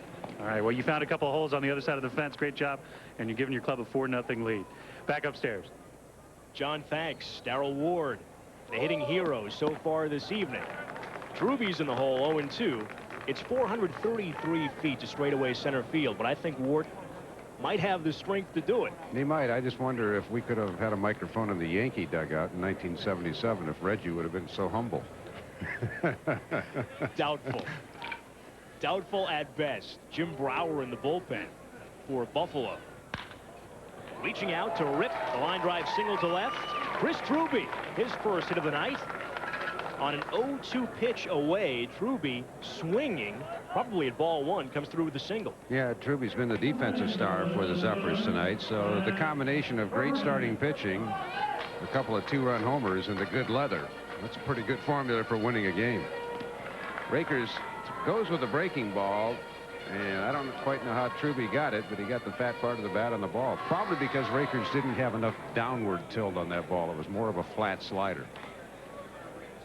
The 7th hit of the evening for the Zephyrs, who've knocked Rakers around the yard. Ball 1 outside, taken by Lance Berkman, a switch hitter. 0 for 1 officially, a swinging strikeout to begin the 2nd. He walked his last trip.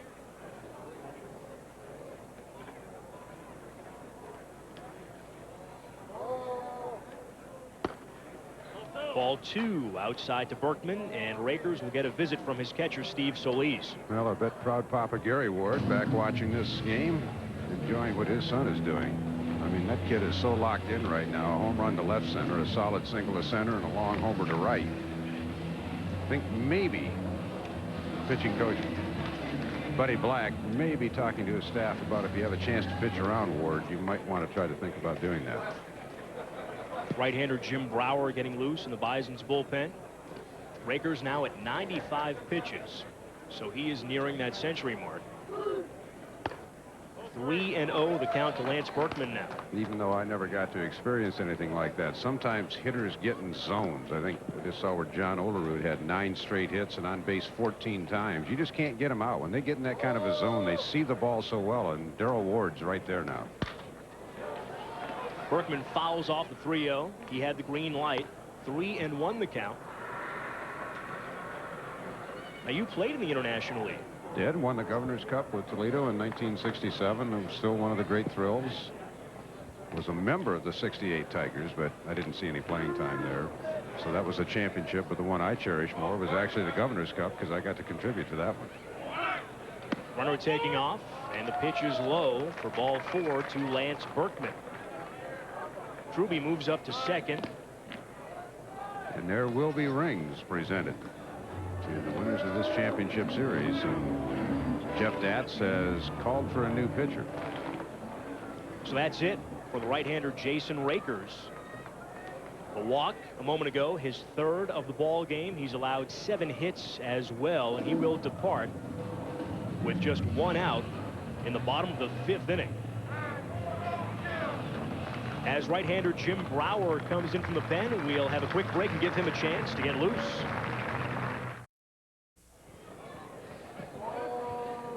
Welcome back to Las Vegas. One of the newest members of the Buffalo Bisons, right-handed pitcher Jim Brower on the mound to face right fielder Ken Ramos in the first pitch, inside and low for a ball. A good stop by the catcher, Steve Solis. Brower, right-hander from Edina, Minnesota, 6'2", 205 pounds in Double-A ball. Had a productive year, going 13-5. Solid 3.01 ERA. Pitched 23 games for the Akron Aeros before getting called up to Triple-A. Well, even though his first 2 deliveries have been in the dirt, the 38 walks and 155 innings, a very good ratio. You'd love to see about 1 walk every 4 innings, and if you can get close to 2 strikeouts every 3 innings, it generally means you have pretty good stuff. 1 strikeout an inning, excellent stuff. Ramos 0 for 1 in the ball game with a walk. He flew to center in the 3rd. That ended the inning, and it left the bases loaded. The 2-0, ball 3 inside. Now Jim Brower's struggling with the control right now. He's been down and in 3 straight times. He's got to make a little adjustment here. Brower, 25 years old, is 3-0, ball 4 inside. And let's join John Sandler in the Bison's dugout. John. Thanks, Teddy. With pitching coach Bud Black, you got a young Jim Brower on the mound in a tight spot. Well, it's the first time we've seen him. It is a tight spot. Hopefully he can throw his fastball, which does sink when it's down. He is a strike throw in the past. Hopefully he'll overcome that 4-pitch walk and get us a double play ball here. Maybe some nerves early on. You had to take your starter, young Rakers, out early, but he's still on track for later on in the series. Yeah, Jace will be all right. He'll, you know, if it does go to a 5th game, he'll be our starter.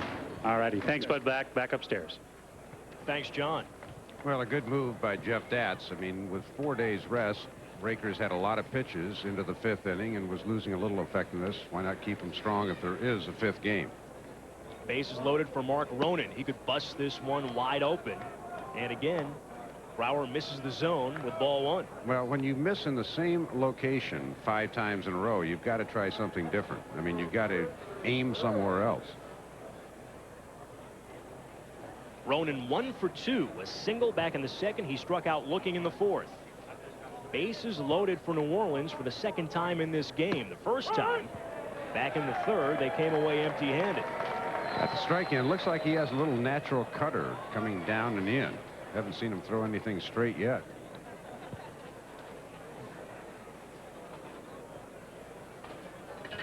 Ronan, a big catcher. He's hit well in postseason play for New Orleans this year. He drives the 1-1 back through the box and into center field for a base hit. Truby comes in to score from 3rd. Berkman comes in from 2nd. A 2-run single for Mark Ronan. And the Zephyrs have taken a 6-0 lead. Well, again, a guy that got an opportunity when Mitch Molesky went up to the Houston Astros. Ronan, a career minor leaguer, most of the time had a cup of coffee with the Cardinals, but he had a big RBI against the Calgary Ball Club when they came from behind in Game 5. Gets 2 big RBIs here to give New Orleans a big lead early on. Got the bat head out, drove it right back through the middle.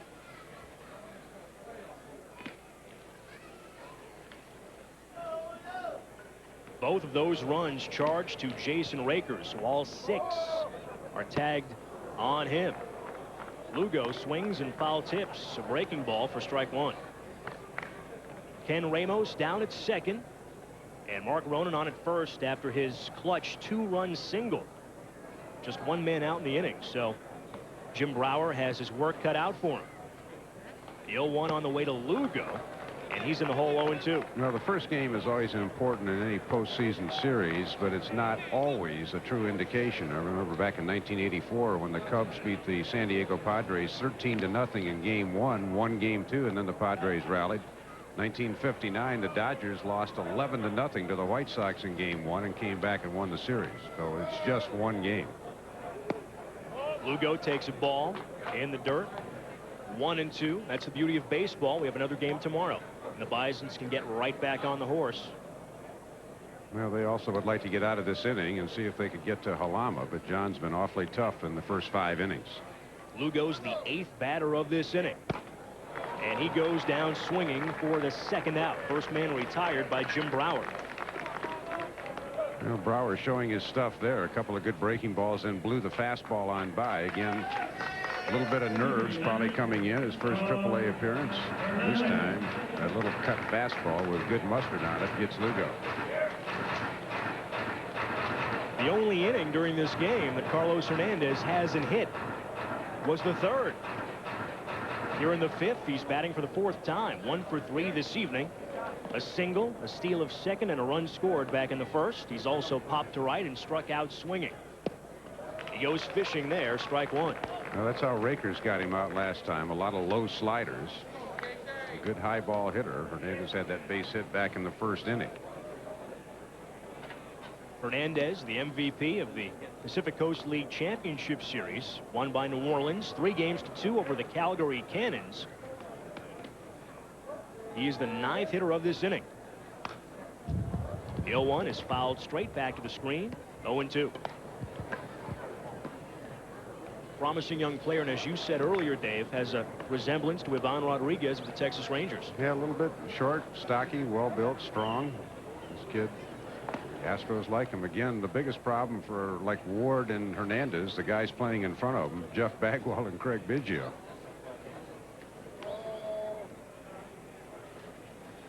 Brower up in the count. Misses low with ball one. Good stop by the catcher Steve Solis. Ken Ramos at second and Mark Ronan at first base. Sometimes just depends on what organization you're in at what time, whether you get your chance or not. I remember Sandy Alomar Jr. He was the minor league player of the year here in Las Vegas in 1988. That was not an award he wanted to win again, but he did in 1989 because the Padres had Benito Santiago playing in front of him.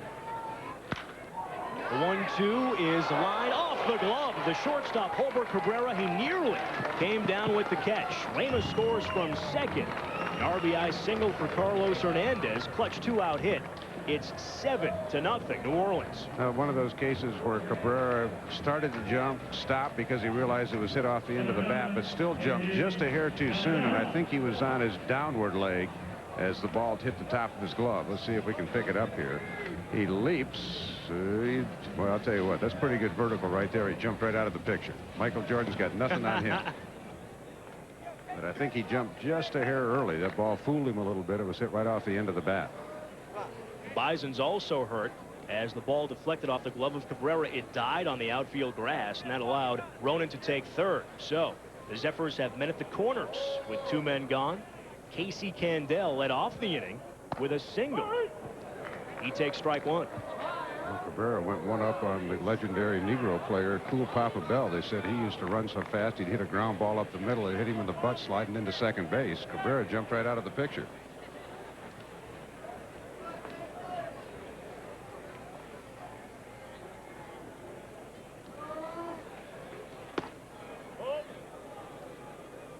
One and one the count to Candell now. They also said about Cool Papa Bell, he was so fast he would turn the light off and be in bed before it got dark in the room. That's quick. That's fast. That is right. Even here in Las Vegas, that's fast. I played with a guy in San Diego named Nate Colbert who said he used to see Cool Papa play when he was a kid. 1-2 the count to Candell now. I remember Colbert had that big doubleheader one day for the San Diego Padres. I was with the Padres. Unfortunately, I was sitting in my backyard recovering from an Achilles tendon. I was out in a lounge chair and fell right out of it when he hit that 5th home run. 13 RBIs, 5 home runs. Ball 2 low to Candell. 2-2. It isn't a bad way to spend a summer, is it? Recovering from an Achilles tear. Yeah, I'd rather been in Atlanta to see that, though, to be honest with you. Darrell Ward awaits on deck. 2 long 2-run home runs off his bat tonight already. Candell fouls off the 2-2 to stay alive. Kind of amazing that John Halama has been able to keep his rhythm so well coming out to pitch, because almost every half inning that New Orleans has hit has been a very long half inning, and then Halama goes out and gets his team off the field almost immediately. The Zephyrs brought their hitting shoes from New Orleans. 7 runs, 9 hits tonight. Candell bounces the 2-2 foul beyond the reach of Jeff Manto, and will do it again.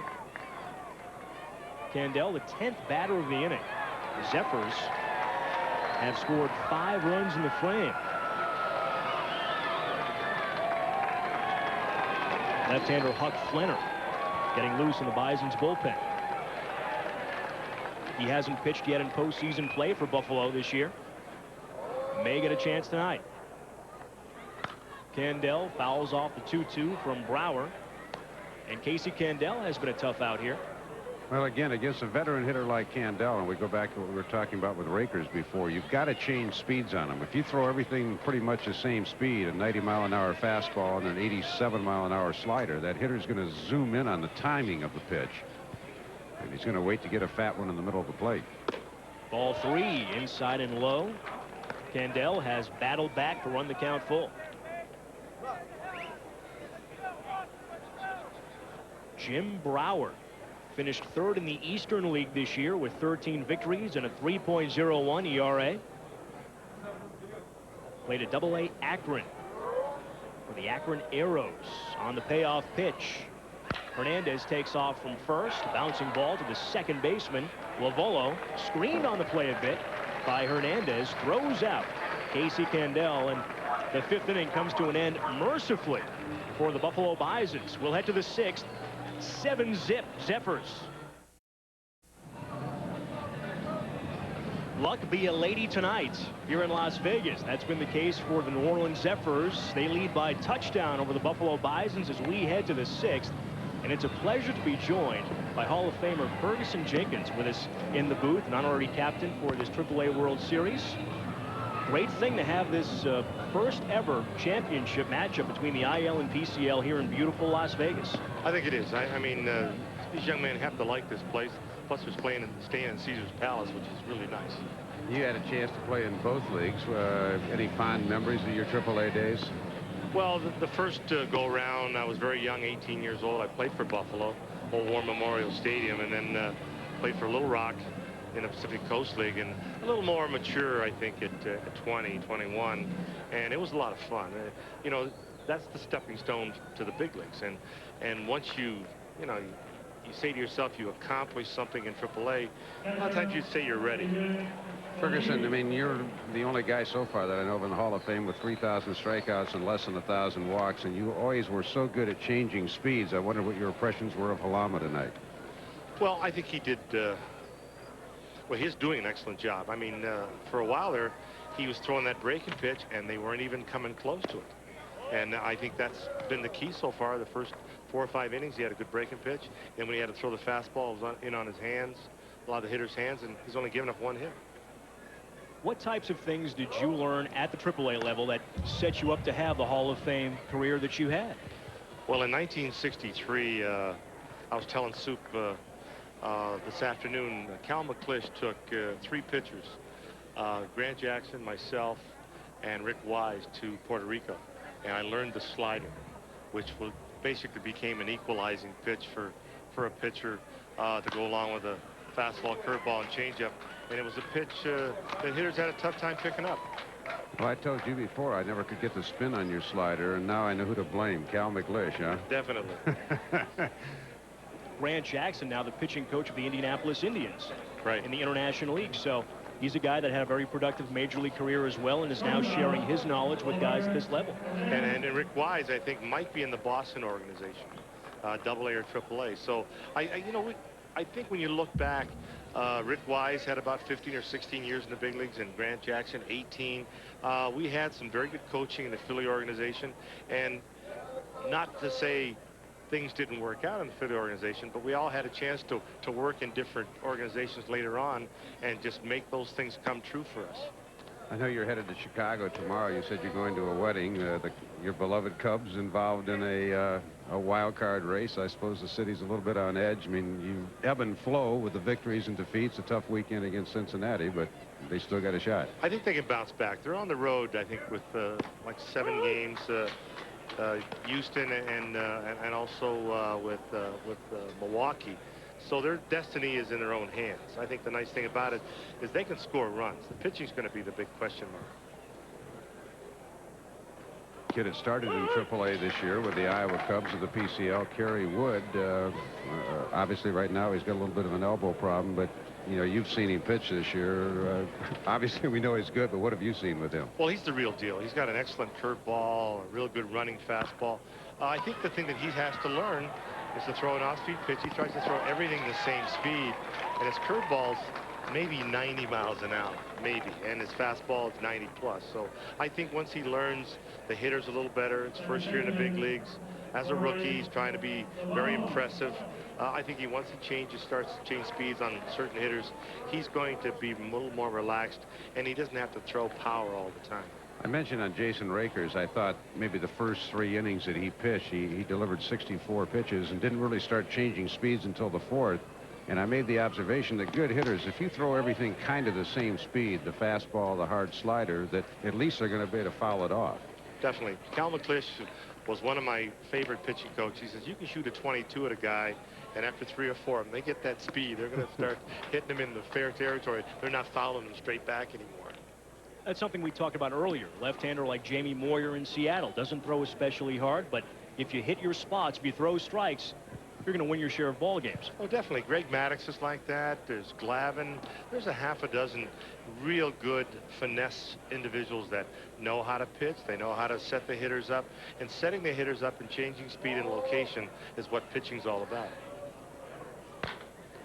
Lovello grounds the 1-1 to the second baseman Hernandez, and an easy 1-2-3 inning once again for left-hander John Halama. Fergie, thank you so much for coming by. All right. Always great to see Hall of Famer Ferguson Jenkins, one of the honorary captains here in Las Vegas this week. We'll head to the home half of the 6th. It's all Zephyrs tonight. So you'd be a natural at this one. Fun for the whole family here at Cashman Field in Las Vegas tonight. Some beautiful children looking on here. The Zephyrs with a 7-0 lead on the Buffalo Bisons. Left-hander Huck Flenner has come into the ball game to pitch for Buffalo. This is his first taste of postseason action here in 1998. Had rather a rough go of it during the regular season. In 60 2/3, he gave up 73 base hits. Darrell Ward takes a strike on the inside corner. A big test for Huck. Ward 3 for 3 tonight. 2 long 2-run home runs. They may still be going.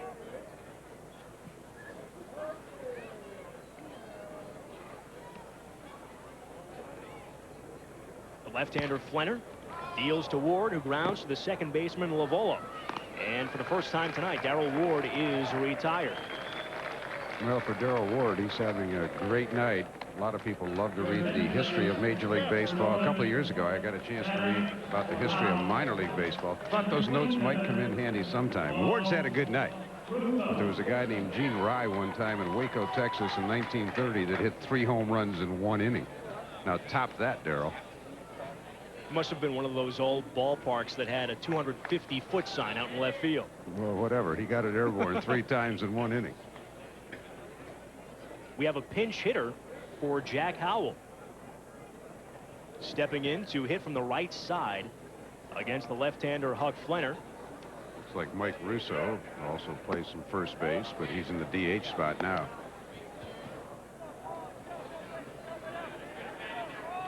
So Mike Russo stands in and takes a ball. Looks like he's got something on that left arm also. Big cut and a miss. 1-1 the count. Jack Howell went 0 for 2. He was hit by a pitch. He also grounded to second and struck out looking.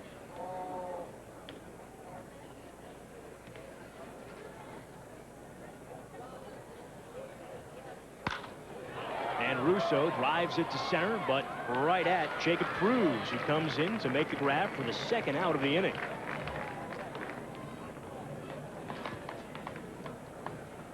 Sunday Night Football on ESPN. The Cincinnati Bengals will take on the Baltimore Ravens with the always exciting receiver Carl Pickens, the impressive running of Corey Dillon, and the addition of new quarterback Neil O'Donnell. The Bengals have a very good offense. Baltimore's strength, the defense, led by Peter Boulware, Ray Lewis, Jamie Sharper, and future Hall of Famer Rod Woodson. 8:15 kickoff from the brand new stadium in Baltimore. Chris Truby at the plate. Rounds to third, to his left, Branyan. Gloves and throws, and a terrific 1-2-3 inning work by lefty Huck Flenner. His first taste of postseason competition here in 1998. We'll head to the 7th. The Bisons down 7-0. Well, it's not the Yankee ground crew, but these guys are enjoying the strains of YMCA. Part of the crowd here at the first AAA World Series. There's the Mariner fans. Probably play on a Mariner Little League team here in Las Vegas.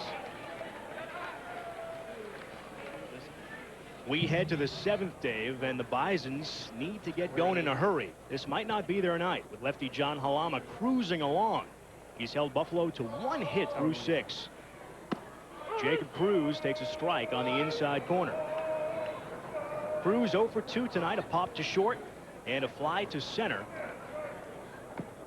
Cruz earlier this year with the Fresno Grizzlies, club that moved from Phoenix when the Diamondbacks came into the major leagues. Cruz won the PCL batting title a year ago, and as you mentioned, he was part of that trade where Steve Reed, who's I saw just had some surgery on a circulation problem, he went to Cleveland, and Jose Mesa went on to San Francisco.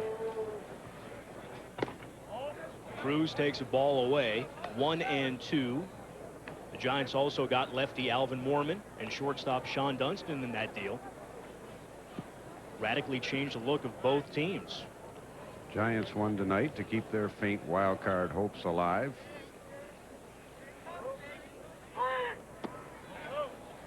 Two and 2 the count to Jacob Cruz. Well, let's see what Halama does now. On 0-2, he went with a fastball, just missed, came back with a breaking ball. This is the pitch he wants something to happen. He's been setting up Cruz for something, and this is what it is on this delivery. Just misses, and the count is full. That was that big curveball that he struck out Branyan on, but he left it upstairs just a little bit. In 132 ball games this year with Fresno and Buffalo, Cruz hit .309 with 31 home runs and 98 runs batted in. That's in 2 separate leagues. The payoff, Cruz fists it and pops it up. Long run for the catcher, Ronan Truby. Tries to make a diving play. He can't come up with it. Excellent effort by the third baseman. Yeah, it really was. And the first little mix-up New Orleans has had all night. Truby has been brilliant defensively, but there was just a little confusion between Truby and the catcher, Mark Ronan. And so, I mean, watch them look at each other. Ronan thinks he's got it, and all of a sudden he backs off it. And Truby comes in and just can't quite make the play. It's an easier play for the third baseman coming in, but Truby had a long ways to go.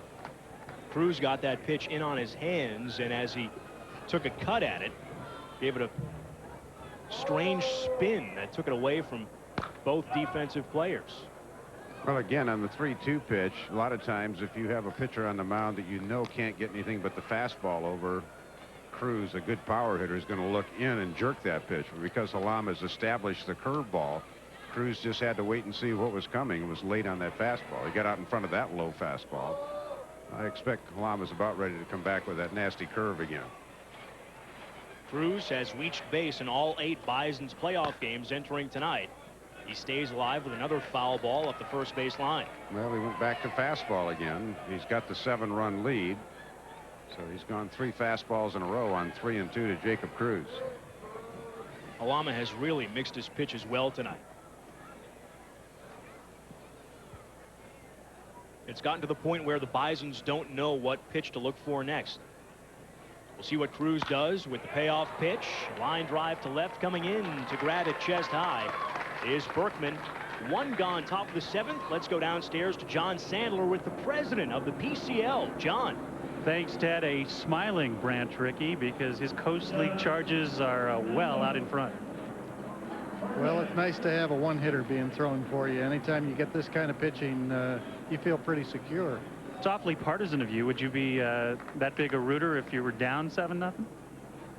Well, really what we're anxious to see here is just good baseball, and this is good baseball.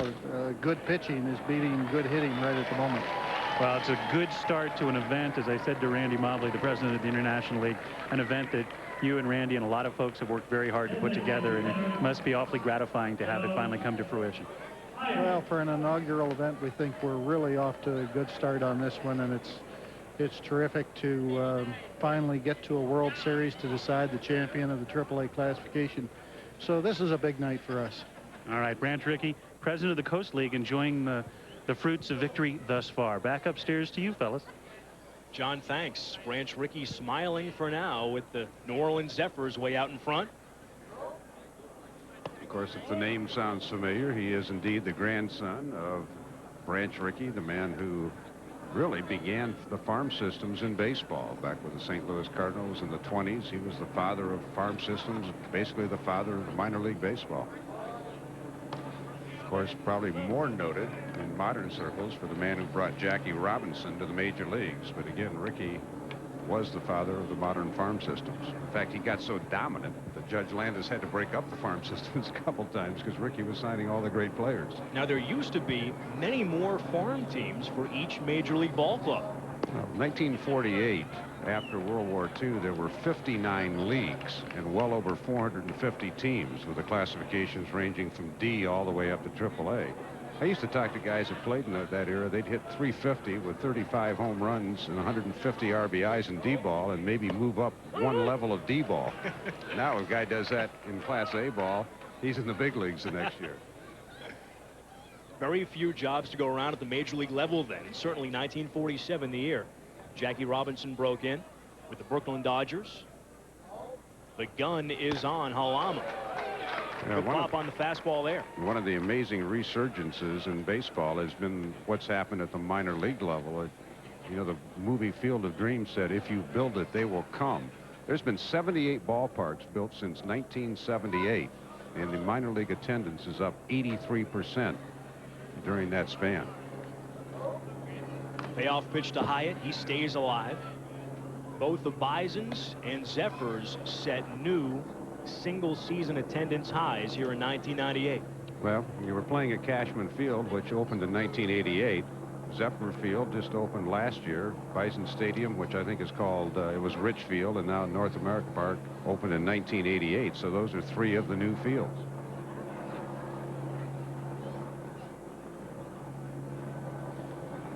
Jeff Manto at first after his one-out single. The only two hits of the night. Halama has given up, and Hyatt won't get one here. He goes down swinging. The fifth strikeout of the night for John Halama. Well, he goes back to the changeup. Good movement, great arm speed. Watch the movement on the pitch down and away. The good arm speed. Looks like fastball. Hyatt goes, and then the ball just disappears. The pitching's like real estate, location, location, and location. And if you mix in the change of speeds, you got a heck of a chance. Manto has both hits off him, a solid shot and a blue. Russell Branyan 0 for 2 like the rest of his teammates. Aside from Jeff Manto, he takes ball one high and tight. Branyan has popped to right. That was back in the second, and struck out swinging against Halama to lead off the fifth. Halama struck out the side in that inning. Branyan, Betzold, and Morgan. 2-0 the count to Branyan now. He's really worked the young hitter over. Last time after missing with two fastballs, he got him with a 3-2 hook. So Branyan may have been looking curveball. He stuck one under his chin to start him off in this at bat. Branyan hit 39 home runs last season between single-A ball in Kinston and double-A Akron. The year before, he became only the fourth guy in the last 20 years to hit 40 home runs in the minors. So this guy has enormous potential. He's going to have to make contact consistently, but at 22 years old, the future is very bright. The Indians and the Astros, for that matter, the parent club of New Orleans, loaded with young talent. Whoa. And this one is given a ride to deep right center field, and you can forget about it. Russell Branyan comes as advertised. A long two-run home run. The Bisons are finally on the board against John Halama. That one is about 430 to 440. He got full extension, and that one went off into the night. The three home runs we've seen tonight have carried a great distance. Two by Ward, and this one by Russell Branyan. You know, Branyan got ahead in the count 2-1 and got a fastball on the middle. Look at this swing. Head down and full extension. He got all of that ball. I know John Sandler, who broadcasts the Las Vegas Stars, said there's only been 6 balls in the last 6 years go straight away center field over the 433. That was pretty close, and it would have carried over that 433 mark. Young Russell Branyan, first home run here in postseason play for the Buffalo Bisons, and they're only down 5 now. Betzold takes another breaking ball that just misses the outside corner, and he's ahead in the count 2-0. Well, Lama's given up 3 hard-hit balls in the inning. The single by Mano, the line out by Jacob Cruz, and the long home run. So giving a little ground here. Betzold with a cue shot through the right side. His first hit of the evening. 3 base hits in this inning, allowed by John Halama, 4 in the ball game now. Basically, his stuff still is about the same it's been all along, although he just has not hit his spots in the inning like he had earlier.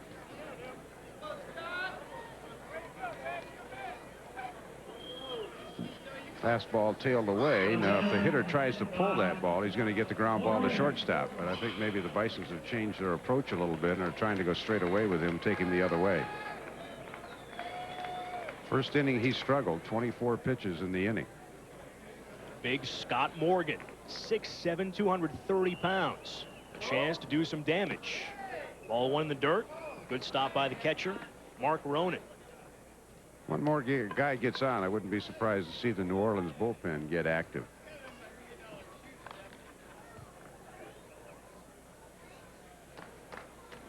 Morgan, 25 years old, from Westlake, California. And he is big.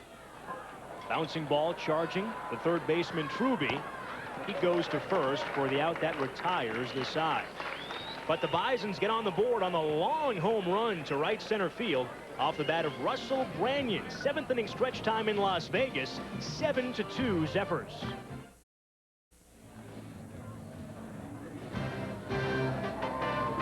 Thursday night college football on ESPN. 16th ranked Arizona takes on the Aztecs of San Diego State. San Diego State's strength, the tough defense. They'll get a test from the Arizona Wildcats. All the action begins Thursday with Game Night presented by Coors Light. Thursday Game Night sets the scene for a 7:30 Eastern Time, 4:30 Pacific Time kickoff. 17th ranked Arizona and San Diego State. Big Mac was robbed, huh? Well, he'll get a chance against the Astros on ESPN tomorrow night. He'll face Mike Hampton on Tuesday night, and then the big unit, Randy Johnson, on Wednesday. So he'll have to earn that next home run off those 2 guys. Then he faces Montreal the last 4 at Busch Stadium Thursday, Friday, Saturday, and Sunday. You may have hit the nail on the head. You've said you think McGuire will hit 66 home runs this year. He's at 65 now. Well, 65 and a half. True. Well, you know, I mean, he had a great April, and, you know, we do a lot of radio talk shows, and I just picked a number out of the hat, 66, so I wouldn't mind if he had done that. Here's Lance Berkman to begin the home half of the 7th. 0 for 1 officially, a swinging strikeout back in the 2nd. Since then, he's walked twice and scored once. 7-2. The Zephyrs have a 5-run lead as we begin the bottom of the 7th. Huck Flinner has been very sharp so far. See how Berkman swings from the right side. That's one thing about switch hitters. They will tell you that sometimes you can go into a slump on one side of the plate and your swing's okay on the other. Looks like he's a little quicker with the bat on that side of the plate, batting right-handed. First time that Berkman has hit from the right side this evening.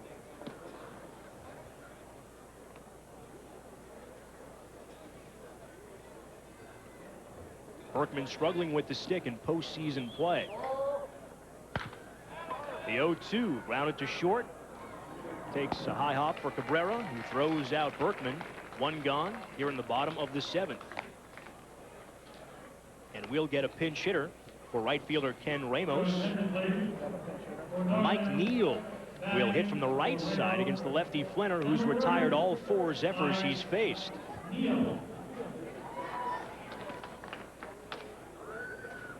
There's a look at Neal, 6'1", 180 pounds, born in Fayetteville, Arkansas, 27 years old. Used sparingly by the Zephyrs here in '98.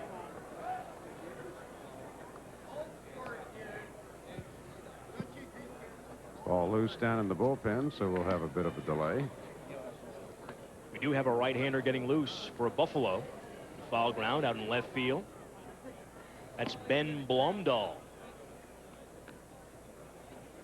Gregory Allen Huck Flenner on the mound for the Bisons. He was nicknamed Huckleberry by some older members of his family growing up as a kid, and the name stuck. Shortened to Huck, of course. Huckleberry Flenner wouldn't roll off the tongue.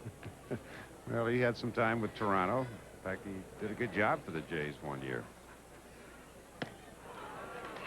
Neal swings and misses, 1-1 the count. Flenner, a finesser, changing speeds pretty well so far. He's retired 4 in a row. This will be his off-speed pitch. Change-up, much like Halama's, going down and away with good arm speed. Same thing. Neal down on the count, 1-2. Appeared as a pinch hitter in Game 3 of the PCL Championship Series and went 0 for 1. Well, he's thrown him 2 change-ups in a row. Let's see if he tries the inside fastball or if he goes back with a change again. The 1-2 on the way. That misses outside for ball 2. Neal 0 for 5 as a pinch hitter this season with New Orleans. Well, if you have any belief in your fastball at all, he certainly got the hitter set up with 3 change-ups away. Neal, a .326 hitter at Double-A Jackson. He goes down swinging.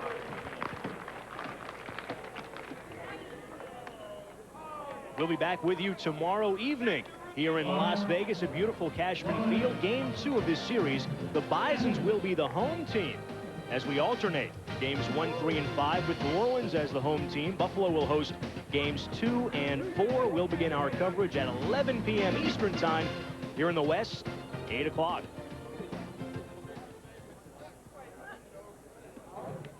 Mark Ronan at the plate, trying to break through against Flenner, who set down 5 Zephyrs in a row.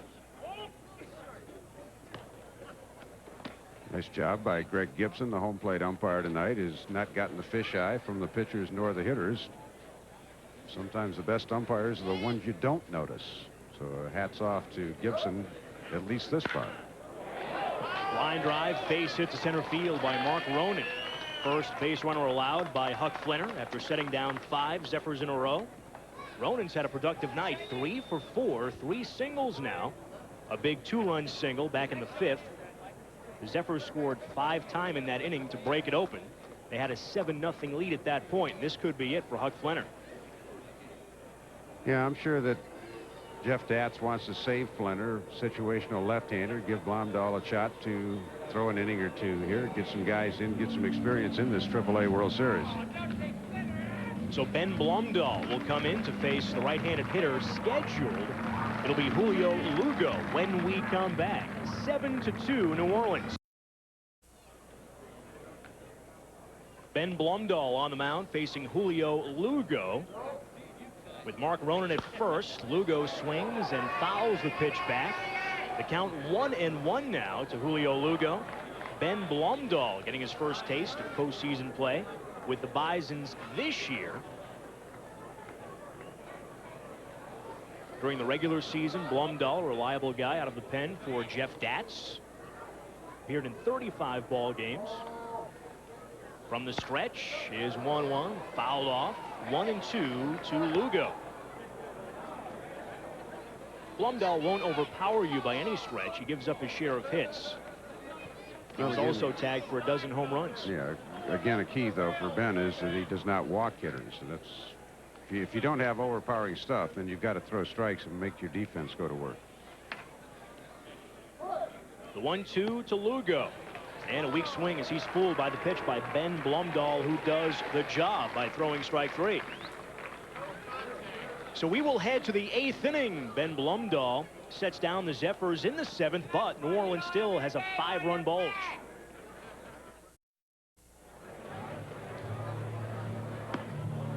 Some fans here at Cashman Field may be heading for the exits a bit early tonight. They had the Beanie Baby drawing during the last half inning. Staying in the ball game to play right field after pinch hitting for New Orleans, Mike Neal. So he's out and right as left-hander John Halama continues against the Bisons as we head to the 8th inning. 7-2 Zephyrs here in game 1 of the inaugural AAA World Series. Well, Alama and Ward certainly have been the stars of game one, with an assist to Chris Truby at third base, who's turned in a couple of fine plays. Lone bright spot probably for Buffalo has been the long 2-run homer by Russell Branyan.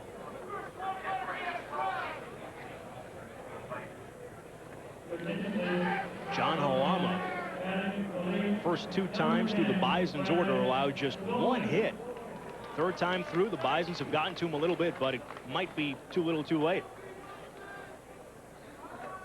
Steve Solis leads off the 8th.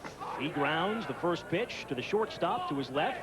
Gloving it is Lugo, and he gets Solis 1 pitch, 1 out. Solid defense on both sides tonight. Lugo, that ball, he had such great quick feet, he almost overran the ball. See Lugo getting a good jump. Goes up the middle. Looks like he may have to extend. Then he has to actually reach back for the ball. But he comes up and makes the strong throw to Ward. So a pitch in and out. Alama continues to roll. Leadoff man Holbert Cabrera coming to the plate for the 4th time. 0 for 3 this evening. Entering tonight's game, he had hit safely in all 8 playoff games for the Bisons this year. And that streak is on the line as he takes ball 1 low. You know, Colbert's job is to get on base here. Wants to try to get something going. Cabrera takes ball 2 outside. 2-0 the count. We talked about the Beanie Baby giveaway earlier in this half inning. They'll have that again tomorrow and Thursday for the afternoon game.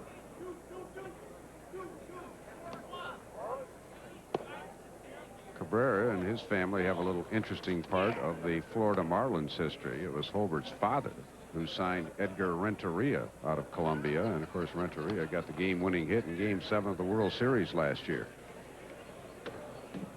Cabrera has a brother, Orlando, playing shortstop for the Montreal Expos. Both brothers hail from Cartagena, Colombia. Cabrera walks on 4 pitches.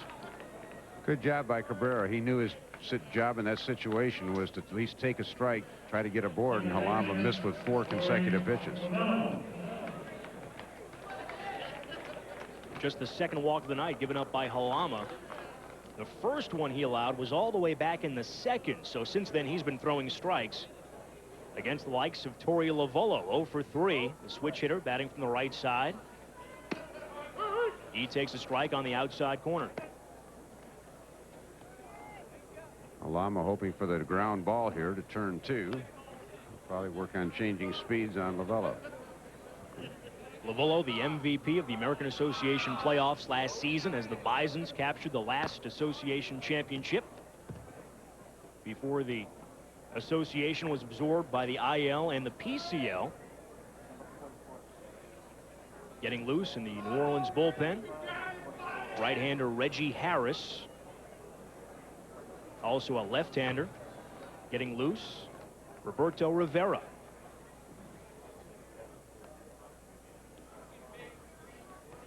The 0-2 on the way to Lovullo. Strike 3 call. Well, after 4 consecutive wide ones to Cabrera, he comes back and makes 3 solid pitches on Torey Lovullo. Fastball away, changeup, and then he pounds him inside. Lovullo trying to protect away, and he just buried the fastball on the inside edge. Pretty good job of framing by Ronan. 6th strikeout of the evening for John Halama. He's retired Jacob Cruz 3 times. Cruz has popped to short, flown to center, and lined to left. Tough test for him against the left-handed pitcher Halama. Cruz swinging at the first pitch, pops it up foul behind third. A long run for Truby. He can't get to the spot in time, so Cruz stays alive. Strike 1.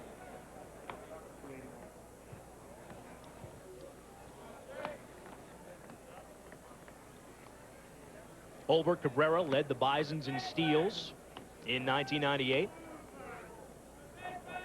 And since moving to the top of the order in 85 ball games during the regular season with Buffalo, he hit .312 with 18 steals. Great guy to have at the top of the order.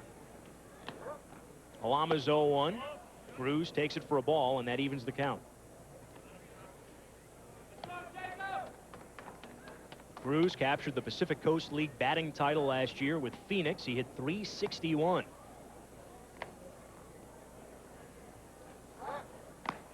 Halama makes a move, and Cabrera back to the bag standing. Well, that was his B move. We've seen the C move, the B move. He may want to save the A move in case we have a game 5.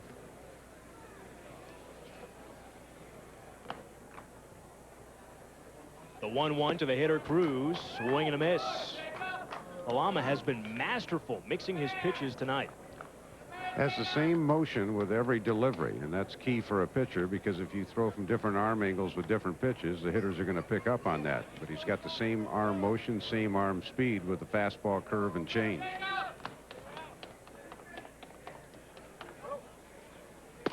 Cruz goes down swinging. 7th strikeout for John Halama. And that does it for the Bisons in the top of the 8th inning. Halama certainly has Buffalo's number tonight. 7 strikeouts. We head to the home half of the 8th. The Zephyrs have a 5-run lead. The New Orleans Zephyrs in great shape to win Game 1 of the inaugural AAA World Series. A 7-2 lead on Buffalo as we head to the bottom of the 8th inning. Big night of baseball ahead on ESPN. A baseball special tomorrow evening. It all begins at 7:30 p.m. Eastern Time. A special on Cal Ripken now that the streak is over. Then the Astros take on the Cardinals. Mark McGwire facing off against Craig Biggio. An 8 o'clock Eastern Time start Tuesday night on ESPN.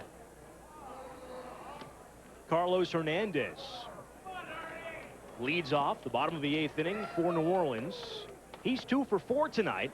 A pair of singles, a run scored, a run batted in, and a steal. He's done a great job to help the Zephyrs try to win Game 1. New man behind the plate for the Buffalo Bisons, Heath Hayes. Getting an appearance. The night finished for Steve Solis, who's been the #1 man behind the plate for Buffalo since Einar Diaz received a call up to the Indians. 1-1 pitch is fouled off into the seats out and right. 1-2 the count to second baseman Carlos Hernandez. He's played well offensively, and he's flashed the leather at second base tonight. And now we have a chance to see the tattoo of the Major League Baseball logo on his left bicep.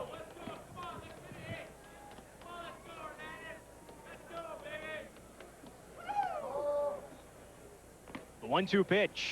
Breaking ball. Hernandez rips it to left, and Carlos Hernandez, the MVP of the PCL Championship Series, is 3 for 5 tonight in Game 1 of the AAA World Series.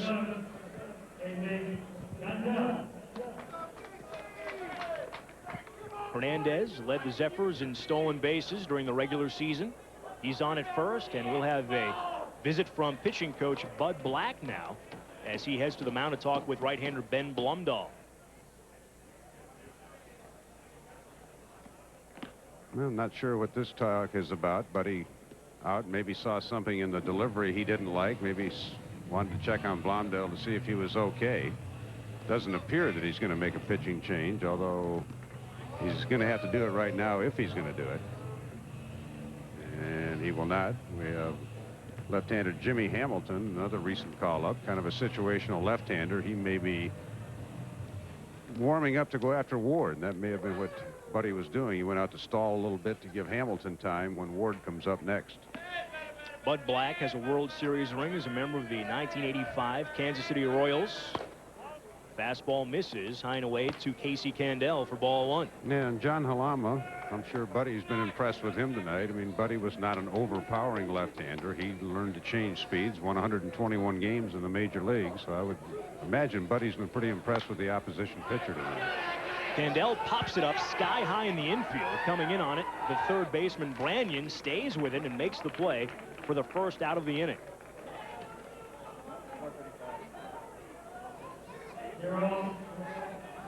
So as Darrell Ward heads toward the plate,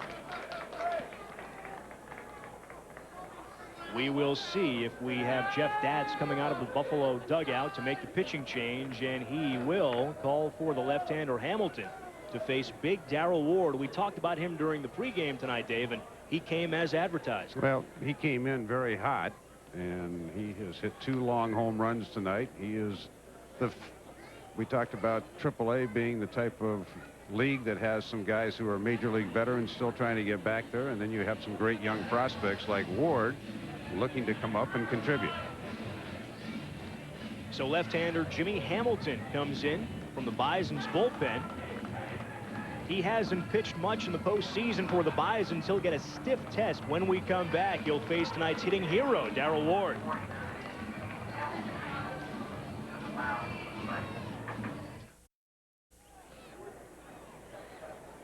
Left-hander Jimmy Hamilton on the mound for the Buffalo Bisons. 5th pitcher of the night for Buffalo manager Jeff Datz. He joined the Bisons 5 days ago, and he'll get a trial by fire as he faces left-handed hitting Darrell Ward. In single-A ball, Hamilton had a fine year and earned a trip to AAA. Ward takes a ball, and here's what Darrell did earlier tonight. Well, he went to left field, left center field in his first at-bat.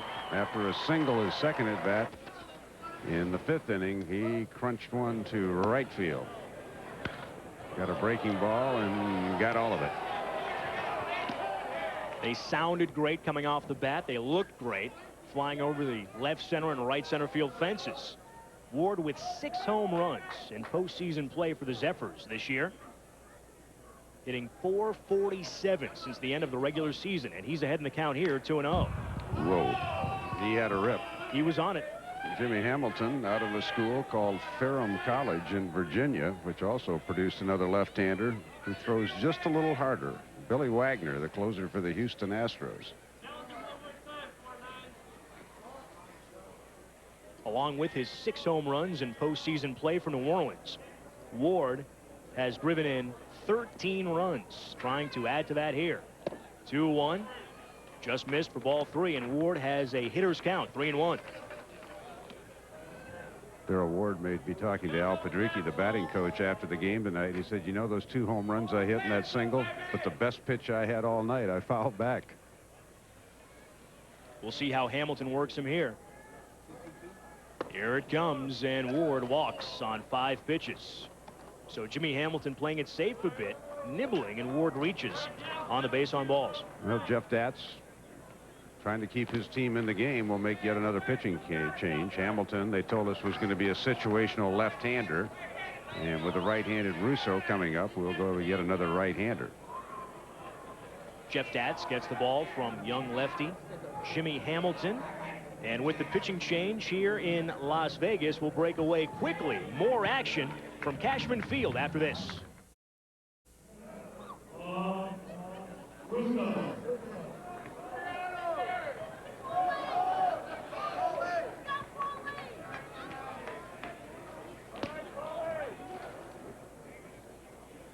Right-hander Marcus Moore in the ball game for the Buffalo Bisons, the 6th pitcher of the night for Buffalo, and he'll face the DH now, Paul Russo, who pinch hit for Jack Howell back in the 6th.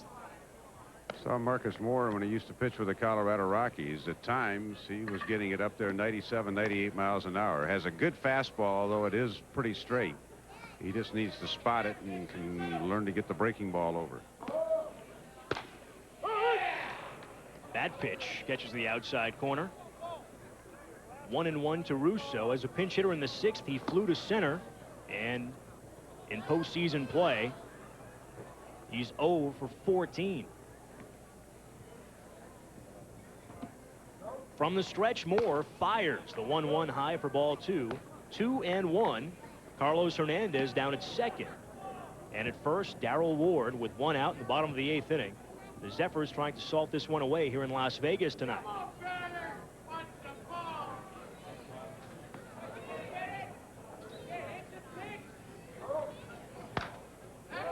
Russo fouls the pitch back. 2-2. Russo looking for his first hit of postseason play. He's a big guy, 5'11", 215 pounds, with a tattoo of his own on his left bicep. Doesn't look like the Major League Baseball logo, though. That one probably says Carlos Hernandez. Moore trying to get out of this 8th inning jam. Another fastball is popped up sky high to our right. This will reach the seats easily. 2-2 to Paul Russo.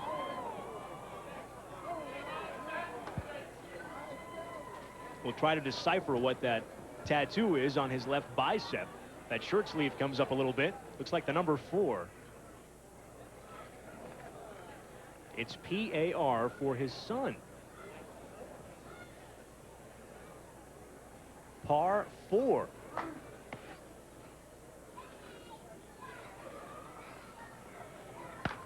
Two-two pitch. Russo fouls it off and stays alive. Paul Allen Russo IV is his son. Par 4. It's good. And I suspect he brought his sticks with him to Vegas. That was one of the questions at the workout yesterday when we came out and talked to some of the players. Buffalo worked out New Orleans because they played late on Saturday, didn't get in time to work out, but a lot of the Bisons were wondering, where's the golf courses? They'll find out Wednesday to be sure. A scheduled off day this week, and we have the LVCVA to thank for that. We are very happy about that arrangement. Well, they are the major sponsors of this event, the Las Vegas Convention and Visitors Authority. Russo grounds the 2-2 to his left. Lovolo stabs it. His only plays to first. That's the second out of the inning. Hernandez takes third, and Ward moves up to second on the play. We'll be here for Game 2 of this series tomorrow evening from beautiful Cashman Field in Las Vegas. 11 Eastern time in the East, and here in the West, 8 Pacific time for Game 2 of this series. And it looks like the Zephyrs will take a 1-game-to-none lead into Game 2. A couple of left-handers will pitch in Game 2. Yeah, young Derek Root, he is certainly one of the brighter prospects. Came up later in the season for the Zephyrs, and Mike Matthews will go for the Bisons. Chris Truby has been pinch hit for. Chad Alexander hitting from the right side, swings at the first pitch and fouls it back for strike 1. Wonder if Truby sustained an injury, or maybe John Tamargo just trying to get Alexander in at bat. But Truby, brilliant defensively tonight, and coming in was hitting .484 in postseason. So we'll just have to ask John why he made that move. He dove for that foul ball. That could have been. He did. It was pretty. It was uncoordinated the way he landed. And the pinch hitter, Alexander, takes the ball outside. 1-1 the count. Truby had a dirt stain on his left shoulder after trying to make that grab in foul territory, and he was flexing that shoulder a bit after the play. Chad Alexander, born in Norfolk, Virginia, fouls off the 1-1 pitch, a foul tip into the mitt of the catcher Solis. 1-2. Actually, Heath Hayes behind the plate now for Buffalo. Alexander saw limited duty with the Zephyrs this year.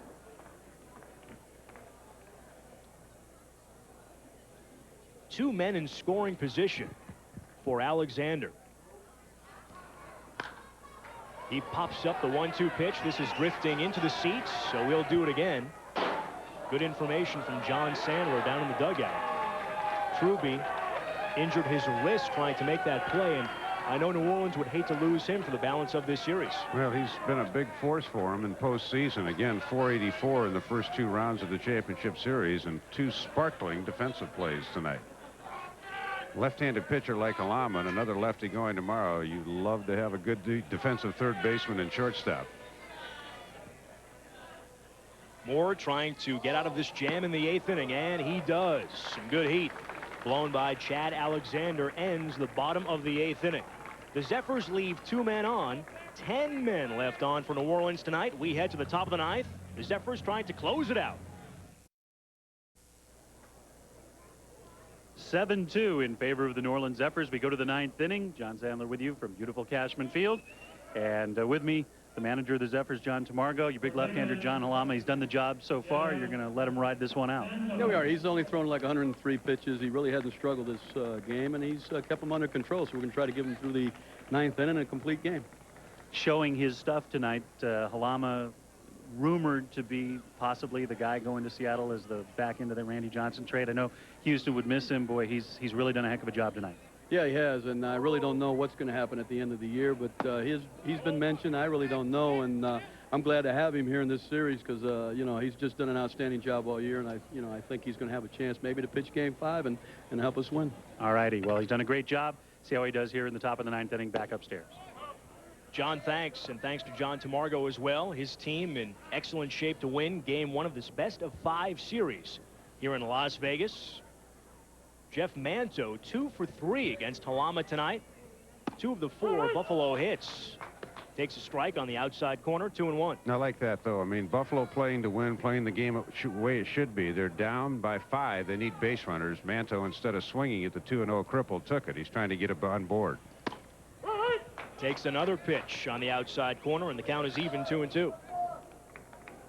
Too many times guys play for themselves. They get down 4 or 5 runs, and they come up and swing at the first pitch. You got to take a strike in that situation. I mean, that's the way a team game is played. Manto, one of the leaders of this Bison's team, along with Torey Lovolo, and he goes down swinging on a nasty breaking ball. The 8th strikeout for John Halama tonight. Well, he painted him up twice on the outside corner. Maybe felt he had Mano leaning across and then drops the slow hook. And you can see Jeff way out in front with a change of speed. Halama pitched 4 complete games for New Orleans during the regular season. He's won twice here in postseason play. And tonight, very efficient, just 107 pitches thrown. We are in the 9th with a man out. But if we had time of possession, which is not a stat in baseball, I would bet out of the 3 hours, Halama's been on the mound about 45 minutes, and the Buffalo pitchers have been there about 2:15. Hyatt takes a ball. It's 1-1. Many a pitching coach has adopted the motto, the old Ray Miller motto, and I'm sure he got it from somebody. Work fast, change speeds, and throw strikes. Get your team off the field in the dugout where they can do something offensively. 1-2 the count to Phil Hyatt, who is no stranger to the strikeout. The International League's MVP 2 years ago in Toledo. He hit 42 home runs with the Mud Hens. 119 runs batted in that year. He goes the opposite way on the pitch away, and this will reach the seats, or just shy of the seats out on right. 1-2.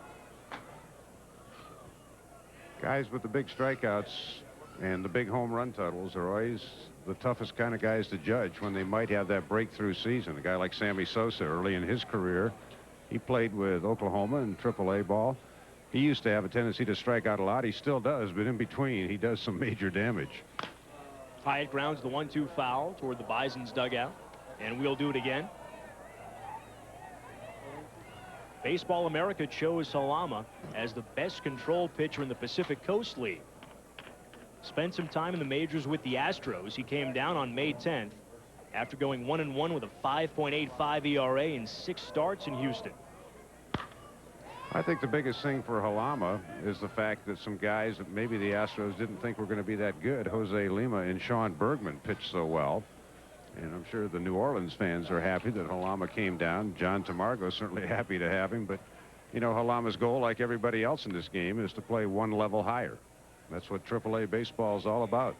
There's a lot of talent in both parent organizations, Houston and Cleveland. Both teams have clinched their respective Central divisions, and they are headed to postseason play here in '98. A foul ball comes right into our booth. Good hands, Dave Campbell. Yeah, good hands. I dropped it on the first stop. I thought you had that. I grabbed the Diet Pepsi instead. Are they one of our sponsors? They are now. Okay. The 1-2. Hyatt takes a ball in the dirt. It's 2-2. Speaking of the Mud Hens, you spent a couple of years in Toledo. Did in that 1967 club. We did not win the pennant that year, but in the playoffs we won the Governor's Cup over Columbus. And again, it was a thrill. Good old Ned Skeldon Stadium. As Hyatt goes down on strikes, the 9th strikeout for John Halama. See, you're dating yourself. You're much older. It used to be the Lucas County Recreation Center when I played there. It's on the state fairgrounds or the county fairgrounds. Mm-hmm. And I loved it because the wind always blew to left field. Russell Branyan represents the final hope for the Buffalo Bisons. Branyan homered his last trip, a shot to right center field back in the 7th. The only 2 runs that Halama has given up tonight came home on that blast hit by Branyan. He takes ball low. Branyan 1 for 3 on the evening. He's also popped to right field and struck out swinging. Halama trying to nail the door shut here in the top of the 9th inning. 2-0 the count to Branyan.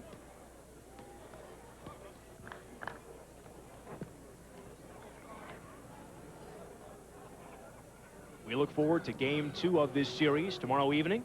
A couple of left-handers will pitch. 2-1 the count to Branyan. Well, Halama struck out the side in the 5th inning, and he would love to close it out by striking out the side in the 9th. The Bisons will be the home team tomorrow. They'll throw Mike Matthews. Lefty Derek Root goes for the Zephyrs. Strike 2 call. And Halama is a strike away from striking out the side for a second time. That's the pitch that got me in the broadcast booth real early in my career. The old breaking ball. Let's see what young Russell Branyan can do. He backed away from that pitch, just missed inside to run the count full. Usually when an umpire sees that, he rings him up. Well, again, Greg Gibson, terrific job behind the plate tonight. These umpires trying to get to the next level as well. Branyan trying to prolong the ball game. Halama trying to end it.